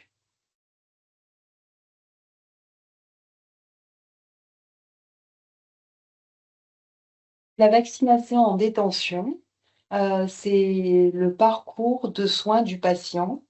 Je vais un petit peu vous l'expliquer. Donc, le patient entre en détention et il va bénéficier d'une consultation entrant. À cette occasion, on lui demande son statut vaccinal. Donc, on n'a pas de carnet de santé, pas de carnet de vaccination, aucun dossier médical. Donc, pour la vaccination pour le tétanos, on peut le vérifier par un quick test. Et au cours de cette consultation, on fait une proposition de dépistage des infections sexuellement transmissibles. Lors de la détention, le patient a des consultations de suivi, des consultations de rendu de résultats des dépistages. On peut faire aussi des séances d'éducation à la santé et annuellement, on fait une campagne de vaccination pour la grippe. Donc, pendant sa détention, il peut avoir des vaccinations pour le DTCP, la fièvre jaune, l'hépatite B, la grippe et le pneumocoque.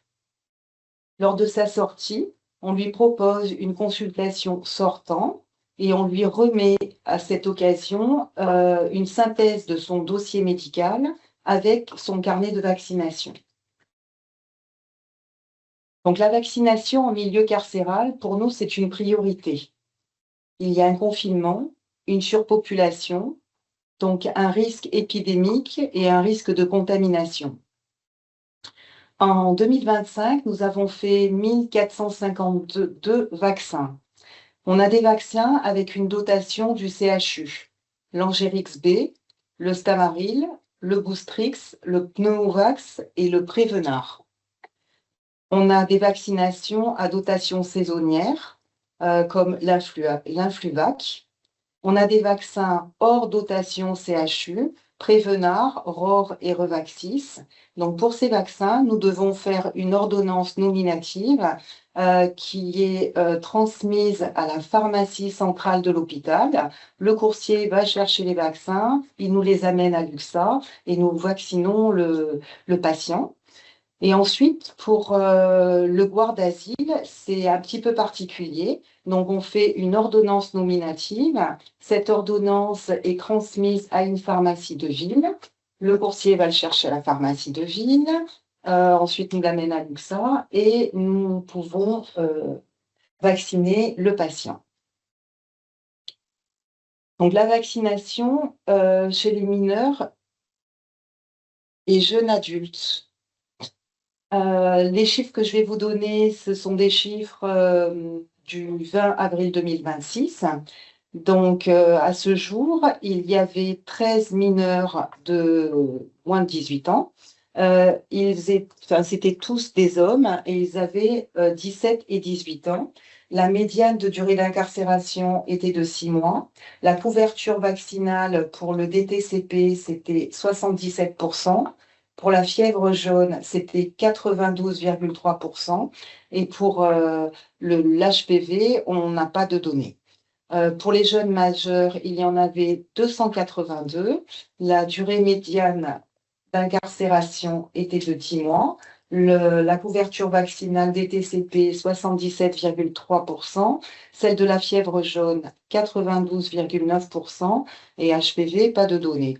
Donc, entre les mineurs et les jeunes majeurs, il n'y a pas de différence notable sur la couverture vaccinale. Donc, améliorer la vaccination des adolescents et jeunes adultes. Donc, en détention, il y a quand même des leviers. On a un bilan médical d'entrée systématique où on demande le statut vaccinal. On a la présence du personnel médical et paramédical sur place, très, très disponible. On fait des actions d'éducation à la santé lorsque le patient est réceptif. On fait des rattrapages vaccinaux en cours de détention. On suit des pathologies chroniques avec donc des vaccinations spécifiques, particulièrement pour les personnes atteintes de drépanocytose ou porteurs du VIH. Et on a l'opportunité de faire une campagne de vaccination annuelle pour la grippe. Mais il y a aussi des freins. Donc, on n'a pas de carnet de santé ni de carnet de vaccination à disposition lors de l'entrée en détention. Donc, le statut vaccinal est déclaratif. On ne fait pas de rattrapage pour les vaccins, en particulier pour les méningocoques. On travaille sur dossier papier. Donc, on a des difficultés pour la planification des rappels, notamment pour le vaccin contre l'hépatite B, le rappel à 1 an, c'est un petit peu compliqué pour nous de le planifier. Pour les rappels des TCP, des 15 ans, parce que quelquefois on a les 15 ans et les 25 ans, c'est aussi un petit peu compliqué, mais bon, on se débrouille. Et surtout pour le recueil des données statistiques. Donc, en fait, les chiffres que je vous ai donnés, on a créé un tableau Excel. En ce moment, il y a à peu près 1800, 2000 patients, où on collige des données médicales qui nous paraissent essentielles. Et pour les vaccinations, donc on remplit pour le vaccin du tétanos, de la fièvre jaune et de l'hépatite B. Donc pour le HPV, on n'a pas du tout de données. Ensuite, c'est un petit peu compliqué pour obtenir les vaccins contre le HPV. Entre le moment où on fait l'ordonnance et Donc, l'ordonnance va à une pharmacie de ville et le moment où on peut éventuellement obtenir le vaccin, si le patient est assuré, il peut s'écouler un certain délai et quelquefois le patient est déjà sorti ou il est plus d'accord pour faire sa vaccination. Et ensuite, il y a les limites du carnet vaccinal au format papier. Ce carnet, on peut le perdre. La traçabilité et la remontée d'informations, quelquefois, ce n'est pas optimal parce que quand le patient va consulter, il n'a pas son carnet, donc on ne remplit pas si on fait des vaccins. Alors, les perspectives, ce serait de l'amélioration du recueil des données vaccinales par l'informatisation des dossiers médicaux. Normalement, notre service devrait être informatisé dans les mois qui viennent.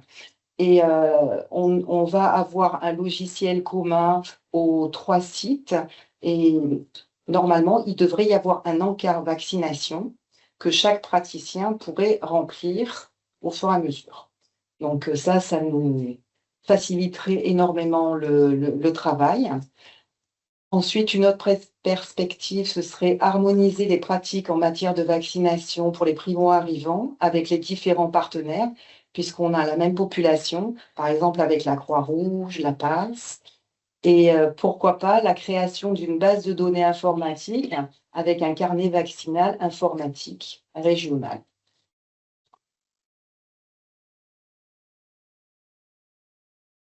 En conclusion, donc la vaccination assure une double protection individuelle et collective qui prend tout son sens en détention, puisqu'il y a un confinement, une surpopulation, un risque épidémique et un risque de contamination. Et en milieu carcéral, l'USMP réussit quand même à transformer cette contrainte en véritable levier de santé, malgré les obstacles persistants. Je vous remercie. Merci Corinne, merci Théline. On arrive au terme de ce tour de table. On va pouvoir passer aux questions-réponses. Christelle, est-ce que tu as pu recenser un petit peu les questions? Oui, on a une première question. Vient d'une infirmière, Maëva Joseph, qui travaille au sein d'une association du pôle de l'aide sociale à l'enfance. Et elle s'est aperçue dans ses missions que certains enfants placés par l'ASE n'avaient pas de carnet de vaccination. Donc, difficile de savoir s'ils ont des vaccins ou non. Y a-t-il un registre informatique ou autre dans un monde idéal qui centralise ces informations? Vers qui dois-je me retourner pour faire une couverture vaccinale au niveau législatif? Peut-on, en tant qu'infirmière, effectuer certaines vaccinations sans avoir de données de base? Donc, il y a plusieurs questions dans cette intervention. On avait identifié Karl pour y répondre, mais peut-être qu'il y a d'autres personnes. Alors oui, effectivement, il y a plusieurs questions. Alors, en tant qu'infirmière, oui, elle peut vacciner. Si elle a l'enfant pris en charge, elle peut vacciner. Il y a des vaccins dont les infirmières ont le droit de prescription et de réalisation en fonction des catégories d'âge des enfants. Ça, c'est la première des choses. La deuxième chose, c'est de se dire, ça c'est la première chose. La deuxième chose, il y a un protocole et un schéma de vaccination des personnes avec un statut vaccinal inconnu ou incomplet. Et en fonction du schéma que la personne a un statut inconnu ou incomplet, il y a un protocole qui s'applique. Ça s'inspire des recommandations nationales de vaccination. Elles sont applicables chez nous, c'est ce que nous on fait. Donc ça, pour le coup, elle peut s'informer là-dessus ou on peut la former là-dessus si elle a la prise en charge des enfants, des adolescents en question. Sinon, elle peut orienter les enfants vers nous. On peut construire un parcours où les enfants en question peuvent être pris en charge chez nous en termes de rattrapage vaccinal. On a fait le même exercice en 2025 avec la PJJ, où on a mis en place une collaboration qui permet en effet de recevoir les enfants qui sont sous main de justice chez nous et ils bénéficient d'un bilan de santé global gratuitement. Et dans ce bilan-là, il y a le rattrapage vaccinal, il y a le dépistage de l'ISP, Et ensuite, ils ont un parcours de suivi avec un médecin généraliste dans un cadre classique. Donc, il peut y avoir des orientations possibles, il y a pas de sujet. On est plutôt ouvert à ça. Et après, je ne sais plus quelle autre question. Alors, est-ce que, à l'origine informatique, bon, peut-être Esther vous en dira, mais à la date d'aujourd'hui, plusieurs personnes, ils ont essayé d'avoir un carnet de vaccination électronique où toutes les données de vaccination à gauche et à droite doivent pouvoir aller dans ce carnet-là. Mais à la date d'aujourd'hui, ça ne prend pas. Alors, le DMP peut-être contribuera à résoudre un peu cette problématique-là. Mais aujourd'hui, en tout cas, c'est pas effectif pour la simple raison que, voilà, la vaccination se fait de part et d'autre. Et même dans le DMP, il n'y a pas encore quelque chose d'assez structuré qui permet de reverser assez facilement les données de vaccination. Et voilà. Est-ce qu'on peut communiquer à cette infirmière-là des données de vaccination d'un enfant? La réponse est non. Sauf si ça se fait dans un parcours de soins. Et là, pour le coup, c'est possible. Mais est-ce que, en tant que médecin, on est capable de lui dire tel enfant est à jour ou pas à jour? La réponse est non. Par contre, si elle nous amène l'enfant et nous, en fonction des informations qu'on a dans notre dossier médical, on est capable de lui dire si l'enfant est à jour ou pas, de compléter ou pas le vaccin, etc. Quelques éléments de réponse. Si je Ok, peux je vous rajouter, remercie beaucoup pour votre retour. Je peux compléter? Peut-être les PMI ont quand même une bonne vision et si c'est des enfants qui n'ont pas fait du nomadisme à travers la Guyane, il y a des registres papier qui permettent d'avoir des bonnes infos sur la couverture vaccinale, même si le carnet de santé est manquant. Donc, merci Karl et Céline pour ces réponses.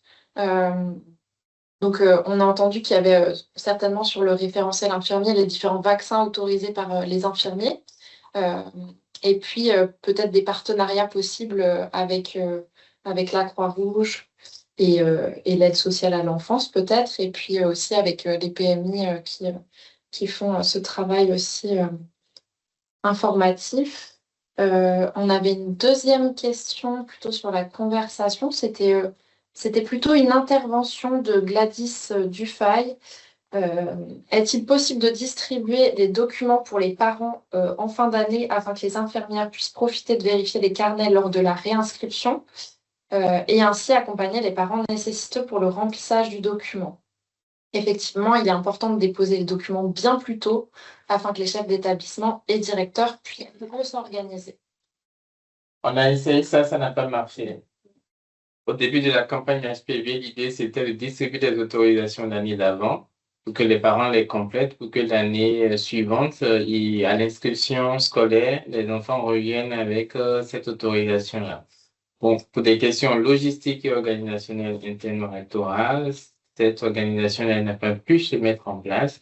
Et aussi, on ne voulait pas, puisque il faut savoir que les périodes d'inscription scolaire, souvent en Guyane, des fois, des établissements posent la condition d'avoir un carnet à jour, d'avoir un certificat médical de vaccination pour inscrire certains enfants.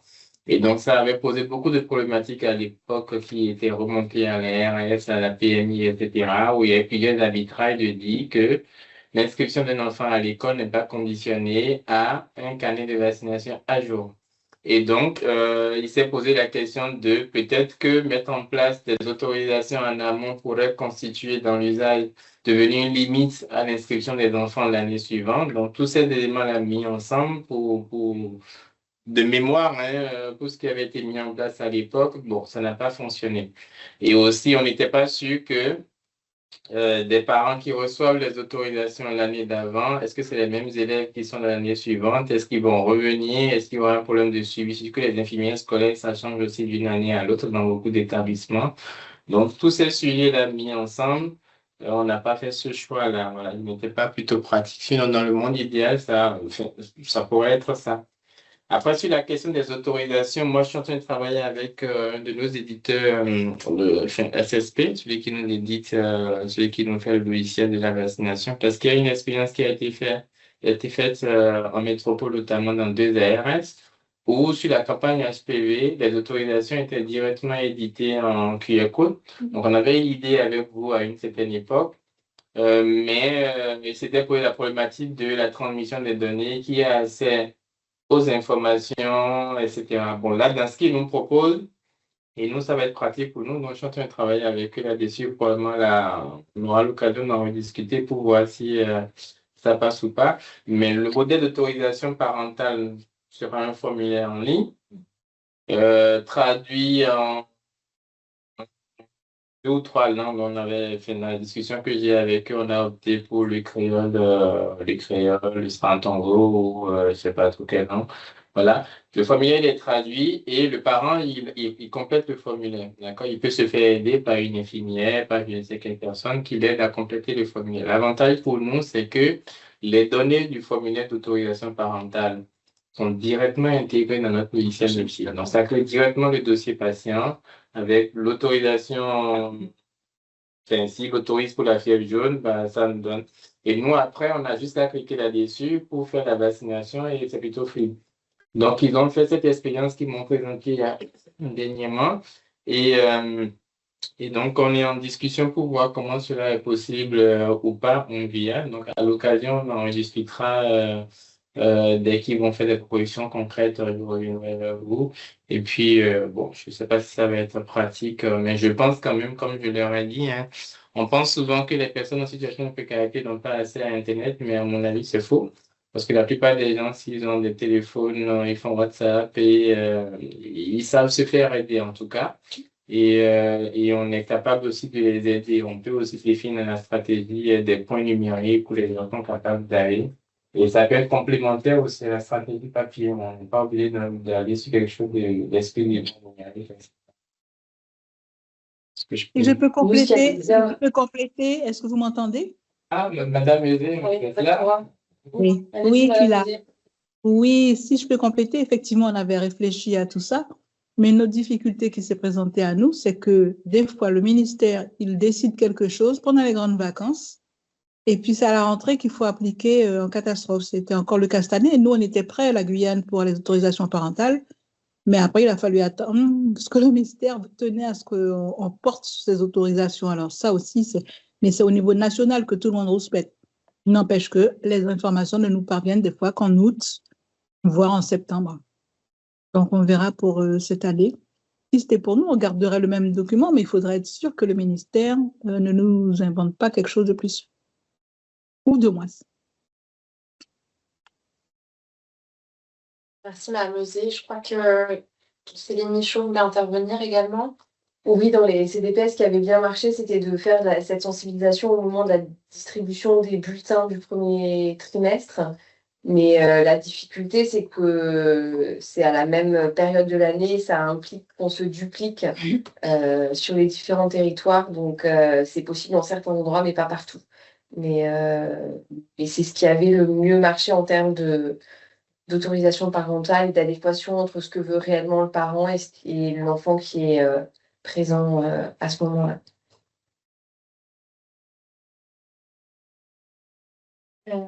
Je ne sais pas si ça a bien répondu à la question du coup de Gladys Dufay. Je ne sais pas si elle est encore en ligne. Merci, je pense. Oui, je suis toujours en ligne. Je suis toujours en ligne et j'ai bien eu le retour. En fait, c'était trouver une solution comme pour que les documents soient mieux remplis et puis surtout au niveau du timing pour laisser le temps au chef d'établissement parce qu'effectivement après ça devient la course à la rapidité et puis il y a des pertes malheureusement. Merci pour votre question et puis merci aux intervenants pour leurs réponses. On a une question d'Aline Nemout. Je suis IDE coordinatrice à la MSP Léopold et je réalise également les vaccinations sur 3 journées. Lors de la mise en place de la vaccination obligatoire méningo-ACWY, il était précisé que si le nourrisson avait reçu 2 doses de Nesvac, on ne faisait pas le Nimanrix. Est-ce toujours le cas actuellement? Nous devons quand même faire le rattrapage Nimanrix. C'est ça. Très précis. Moi, je dirais que ça dépend de l'âge de l'enfant, en fait. C'est effectivement des schémas compliqués parce qu'avant 2 ans, c'est une stratégie, après 2 ans, c'est une autre. Moi, je suis à chaque fois obligée de regarder le calendrier vaccinal.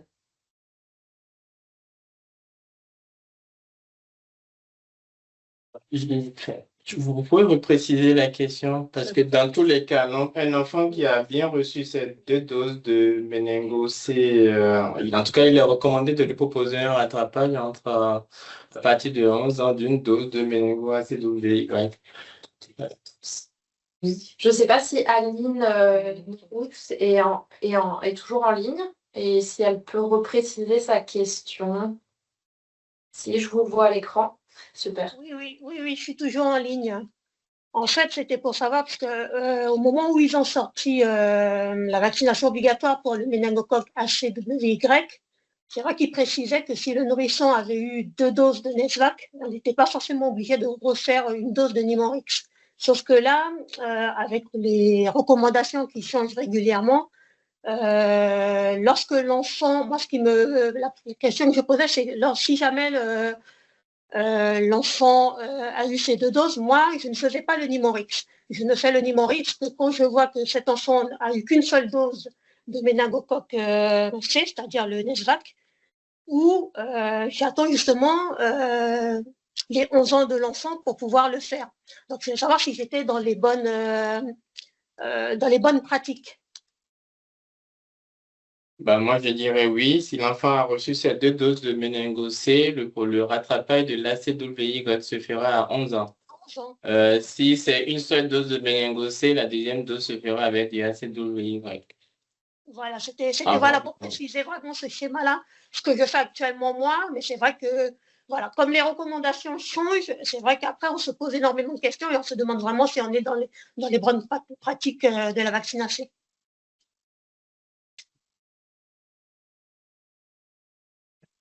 Merci. Merci. Il y a une autre question de Michel Amery-Joigny. Pourquoi vérifier l'année du rappel de la vaccination? Exemple, vaccin de 6 ans, rappel DTP, DTPC et FJ pour laisser le parent le temps d'aller chez le médecin de ville. Je ne sais pas si la question est claire pour nos intervenants. Alors, je crois comprendre, effectivement, nous, en tout cas, sur les territoires des CDPS, vu qu'on est les seuls acteurs dans la plupart des communes, sauf Saint-Georges, on a pris le parti de vacciner les enfants pour lesquels on avait une autorisation, même s'ils étaient dans l'année de leur vaccination, et en se disant, bon, ils sont là, les parents sont d'accord, on les vaccine. Effectivement, sur le littoral, la question se pose, mais je me dis que c'est peut-être un choix des parents s'ils préfèrent aller chez en cabinet avec leur médecin habituel, à ce moment-là, ils ne donnent pas d'autorisation en milieu scolaire.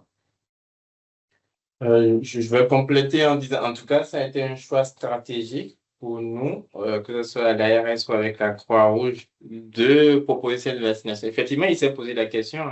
Entre la campagne l'année dernière et cette année, on s'est posé la question de les enfants de 6 ans au CP, est-ce qu'on inclut les CP dans la vaccination, le rattrapage vaccinal à l'école? Donc, au début, on s'était dit, on les retire.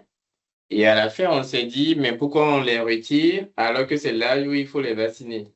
Donc, c'est pour ne pas perdre l'opportunité, en tout cas, de proposer un rattrapage vaccinal, un rappel vaccinal à un enfant qui en a une indication. Et donc, ça évite plutôt de reporter, en tout cas, la vaccination de 6 ans, de les revoir aux années ultérieures. Donc, on a fait le choix, ça permet aux parents. Si le parent n'a pas eu la possibilité de voir son médecin de ville, à ce moment-là, il peut faire le choix de vacciner son enfant à l'école. Bon, voilà. Pour nous, en tout cas, c'est ce choix-là d'offrir l'opportunité à l'enfant d'être rattrapé. C'est d'ailleurs pour ça qu'on a choisi les moyennes sessions, les grandes sessions, le CP, le CE1, parce que c'est les âges autour de 6 ans. Et du coup, ça permet, en tout cas, Et puis, comme c'est une stratégie qui va se répéter d'une année à l'autre, puisqu'on est parti normalement avec la RS de faire ce rattrapage dans l'établissement scolaire sur 3 années de suite. Donc, on se dit, voilà, c'est des opportunités de rattrapage et pourquoi ne pas laisser Ça, en termes de stratégie, en fait, les campagnes de rattrapage, dans le meilleur des mondes, on ne devrait pas les faire. Ça a été évoqué notamment par Céline tout à l'heure, c'est que c'est vraiment face à un constat de difficulté pour, de toute façon, se rapprocher très rapidement d'une couverture vaccinale qui doit être celle que l'on observe au minimum en métropole, que l'on met en place des campagnes de rattrapage. Malheureusement, je pense que ces campagnes de rattrapage, on va être obligé de les faire encore plusieurs années. Et en parallèle, il y a des tas de... Enfin, on est en train d'essayer de renforcer ce qu'a évoqué Céline, notamment, c'est l'offre de soins de proximité. Parce que en métropole, 95% des enfants sont vaccinés en fait par la médecine de ville. Or aujourd'hui, vous savez, vous connaissez comme moi le système de santé guyanais qui est spécifique. On voit qu'il y a une place très importante déjà de l'offre publique par rapport à l'offre libérale. Sur certains secteurs, il n'y a qu'une offre publique, hein, on le voit bien dans les communes notamment les communes de l'intérieur. Et sur le littoral, il y a quand même malheureusement une précarité de la population qui nous impose de mettre en place des dispositifs non seulement gratuits, mais aussi ces rattrapages, quoi. Donc je crois qu'il faut voir comme ça le rattrapage. Et du coup, effectivement, moi personnellement, je serais très très favorable à justement à des campagnes de vaccination scolaire, parce que sur d'autres territoires ultramarins, on a des exemples de grande efficacité, hein.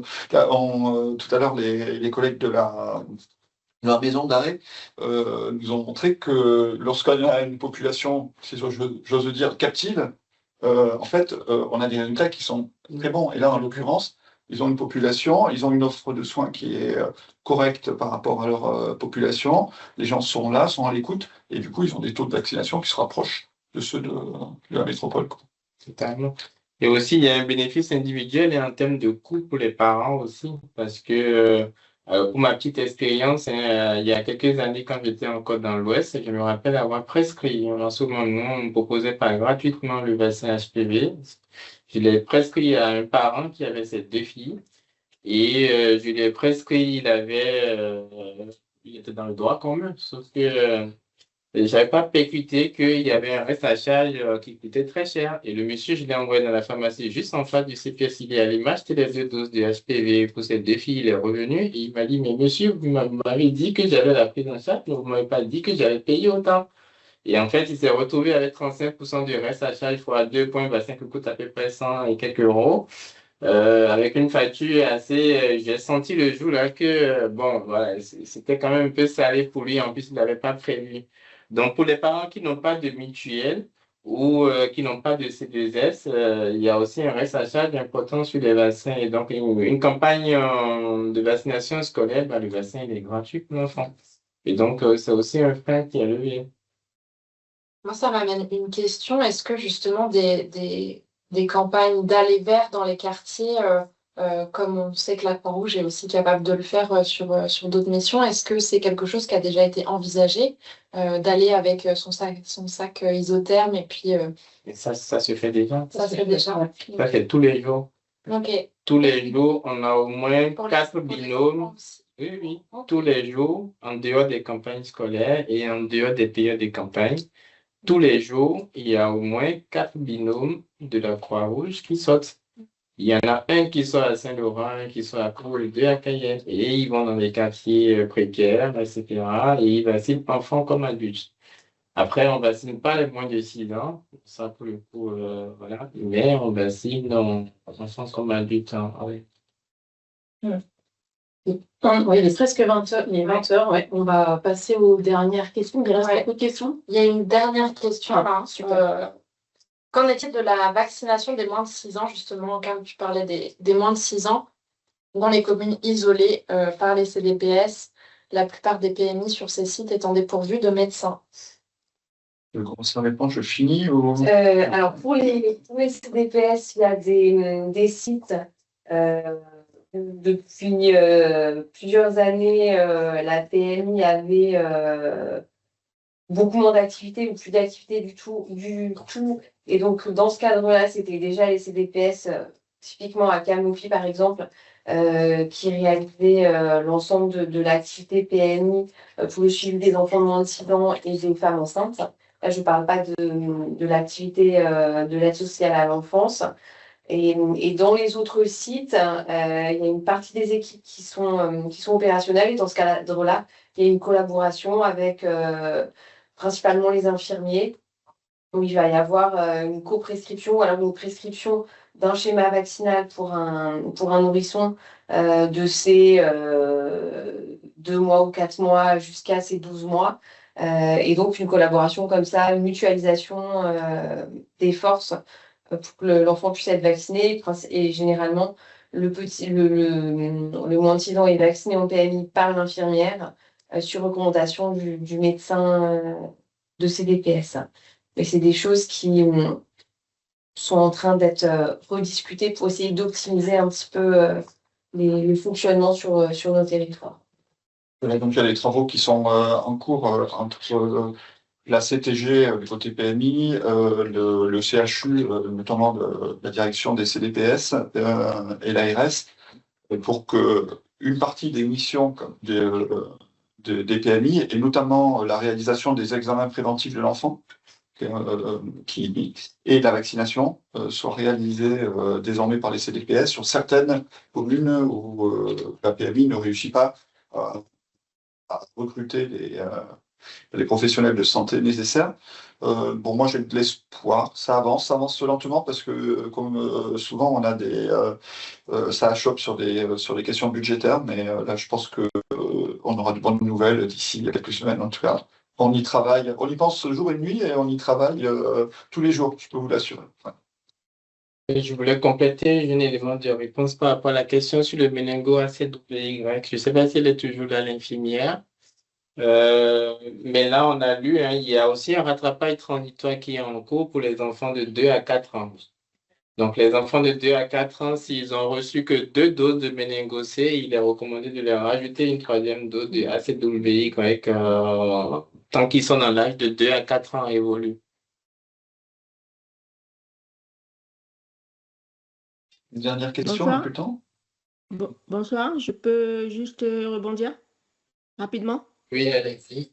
Oui, donc je reviens sur le Nimenrix. Effectivement, en PMI, moi je suis infirmière puéricultrice en PMI, et depuis à peu près 15 jours, 3 semaines, on nous demande de vacciner les petits qui ont eu 2 doses de Nesvac et de faire un rappel de Nimenrix. Avant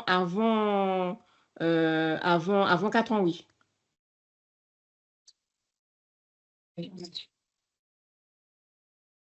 Merci pour votre retour.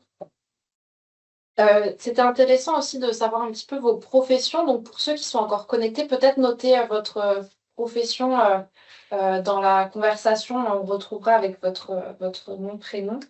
Et puis, je vais mettre aussi une petite échelle d'évaluation du webinaire. C'est important pour nous de savoir ce que vous en avez pensé, même si c'est juste une échelle d'évaluation. Plus d'informations, mais n'hésitez pas aussi à nous mettre aussi en commentaire ce qui est des pistes d'amélioration. Pour nous aussi, c'est important. Et puis, on va pouvoir clôturer le... Oui, très rapidement. Je vous remercie tout d'abord les conférenciers. Peut-être juste mettre la caméra pour qu'on vous voit. Voilà. Oui, voilà, simplement, tout d'abord, remercier les conférenciers pour leur présence, de leur consacrer un petit peu de leur temps. Et vous tous, la semaine guyanaise de la vaccination n'est pas totalement finie. Voilà. Comme je vous le disais au départ, c'est une étape. Je pense qu'on travaille déjà avec avec certains d'entre vous, on se rapprochera des autres pour continuer à travailler parce que les axes d'amélioration de la stratégie vaccinale, il va falloir qu'on y travaille tous ensemble et en même temps avoir des approches complémentaires. Notamment, on a un petit peu évoqué les sujets d'épidémiologie et d'adaptation des campagnes vaccinales, notamment du vaccin, enfin de l'immunisation en tout cas, contre le VRS. C'est un vrai sujet en Guyane. On a saisi Santé publique France pour qu'il nous confirme qu'il n'y avait pas la même temporalité, par exemple, des épidémies en Guyane. Ils nous l'ont confirmé. On a saisi du coup la Haute Autorité en Santé. Donc on attend quand même des évolutions qui permettront peut-être à terme d'adapter en tout cas nos réponses vaccinales aux situations réelles. Et notamment, on a le cas au minimum, le VRS, peut-être la grippe, il y a peut-être aussi une question qu'on doit se poser. Pour moi, en tout cas, je vous remercie toutes et tous et à très bientôt.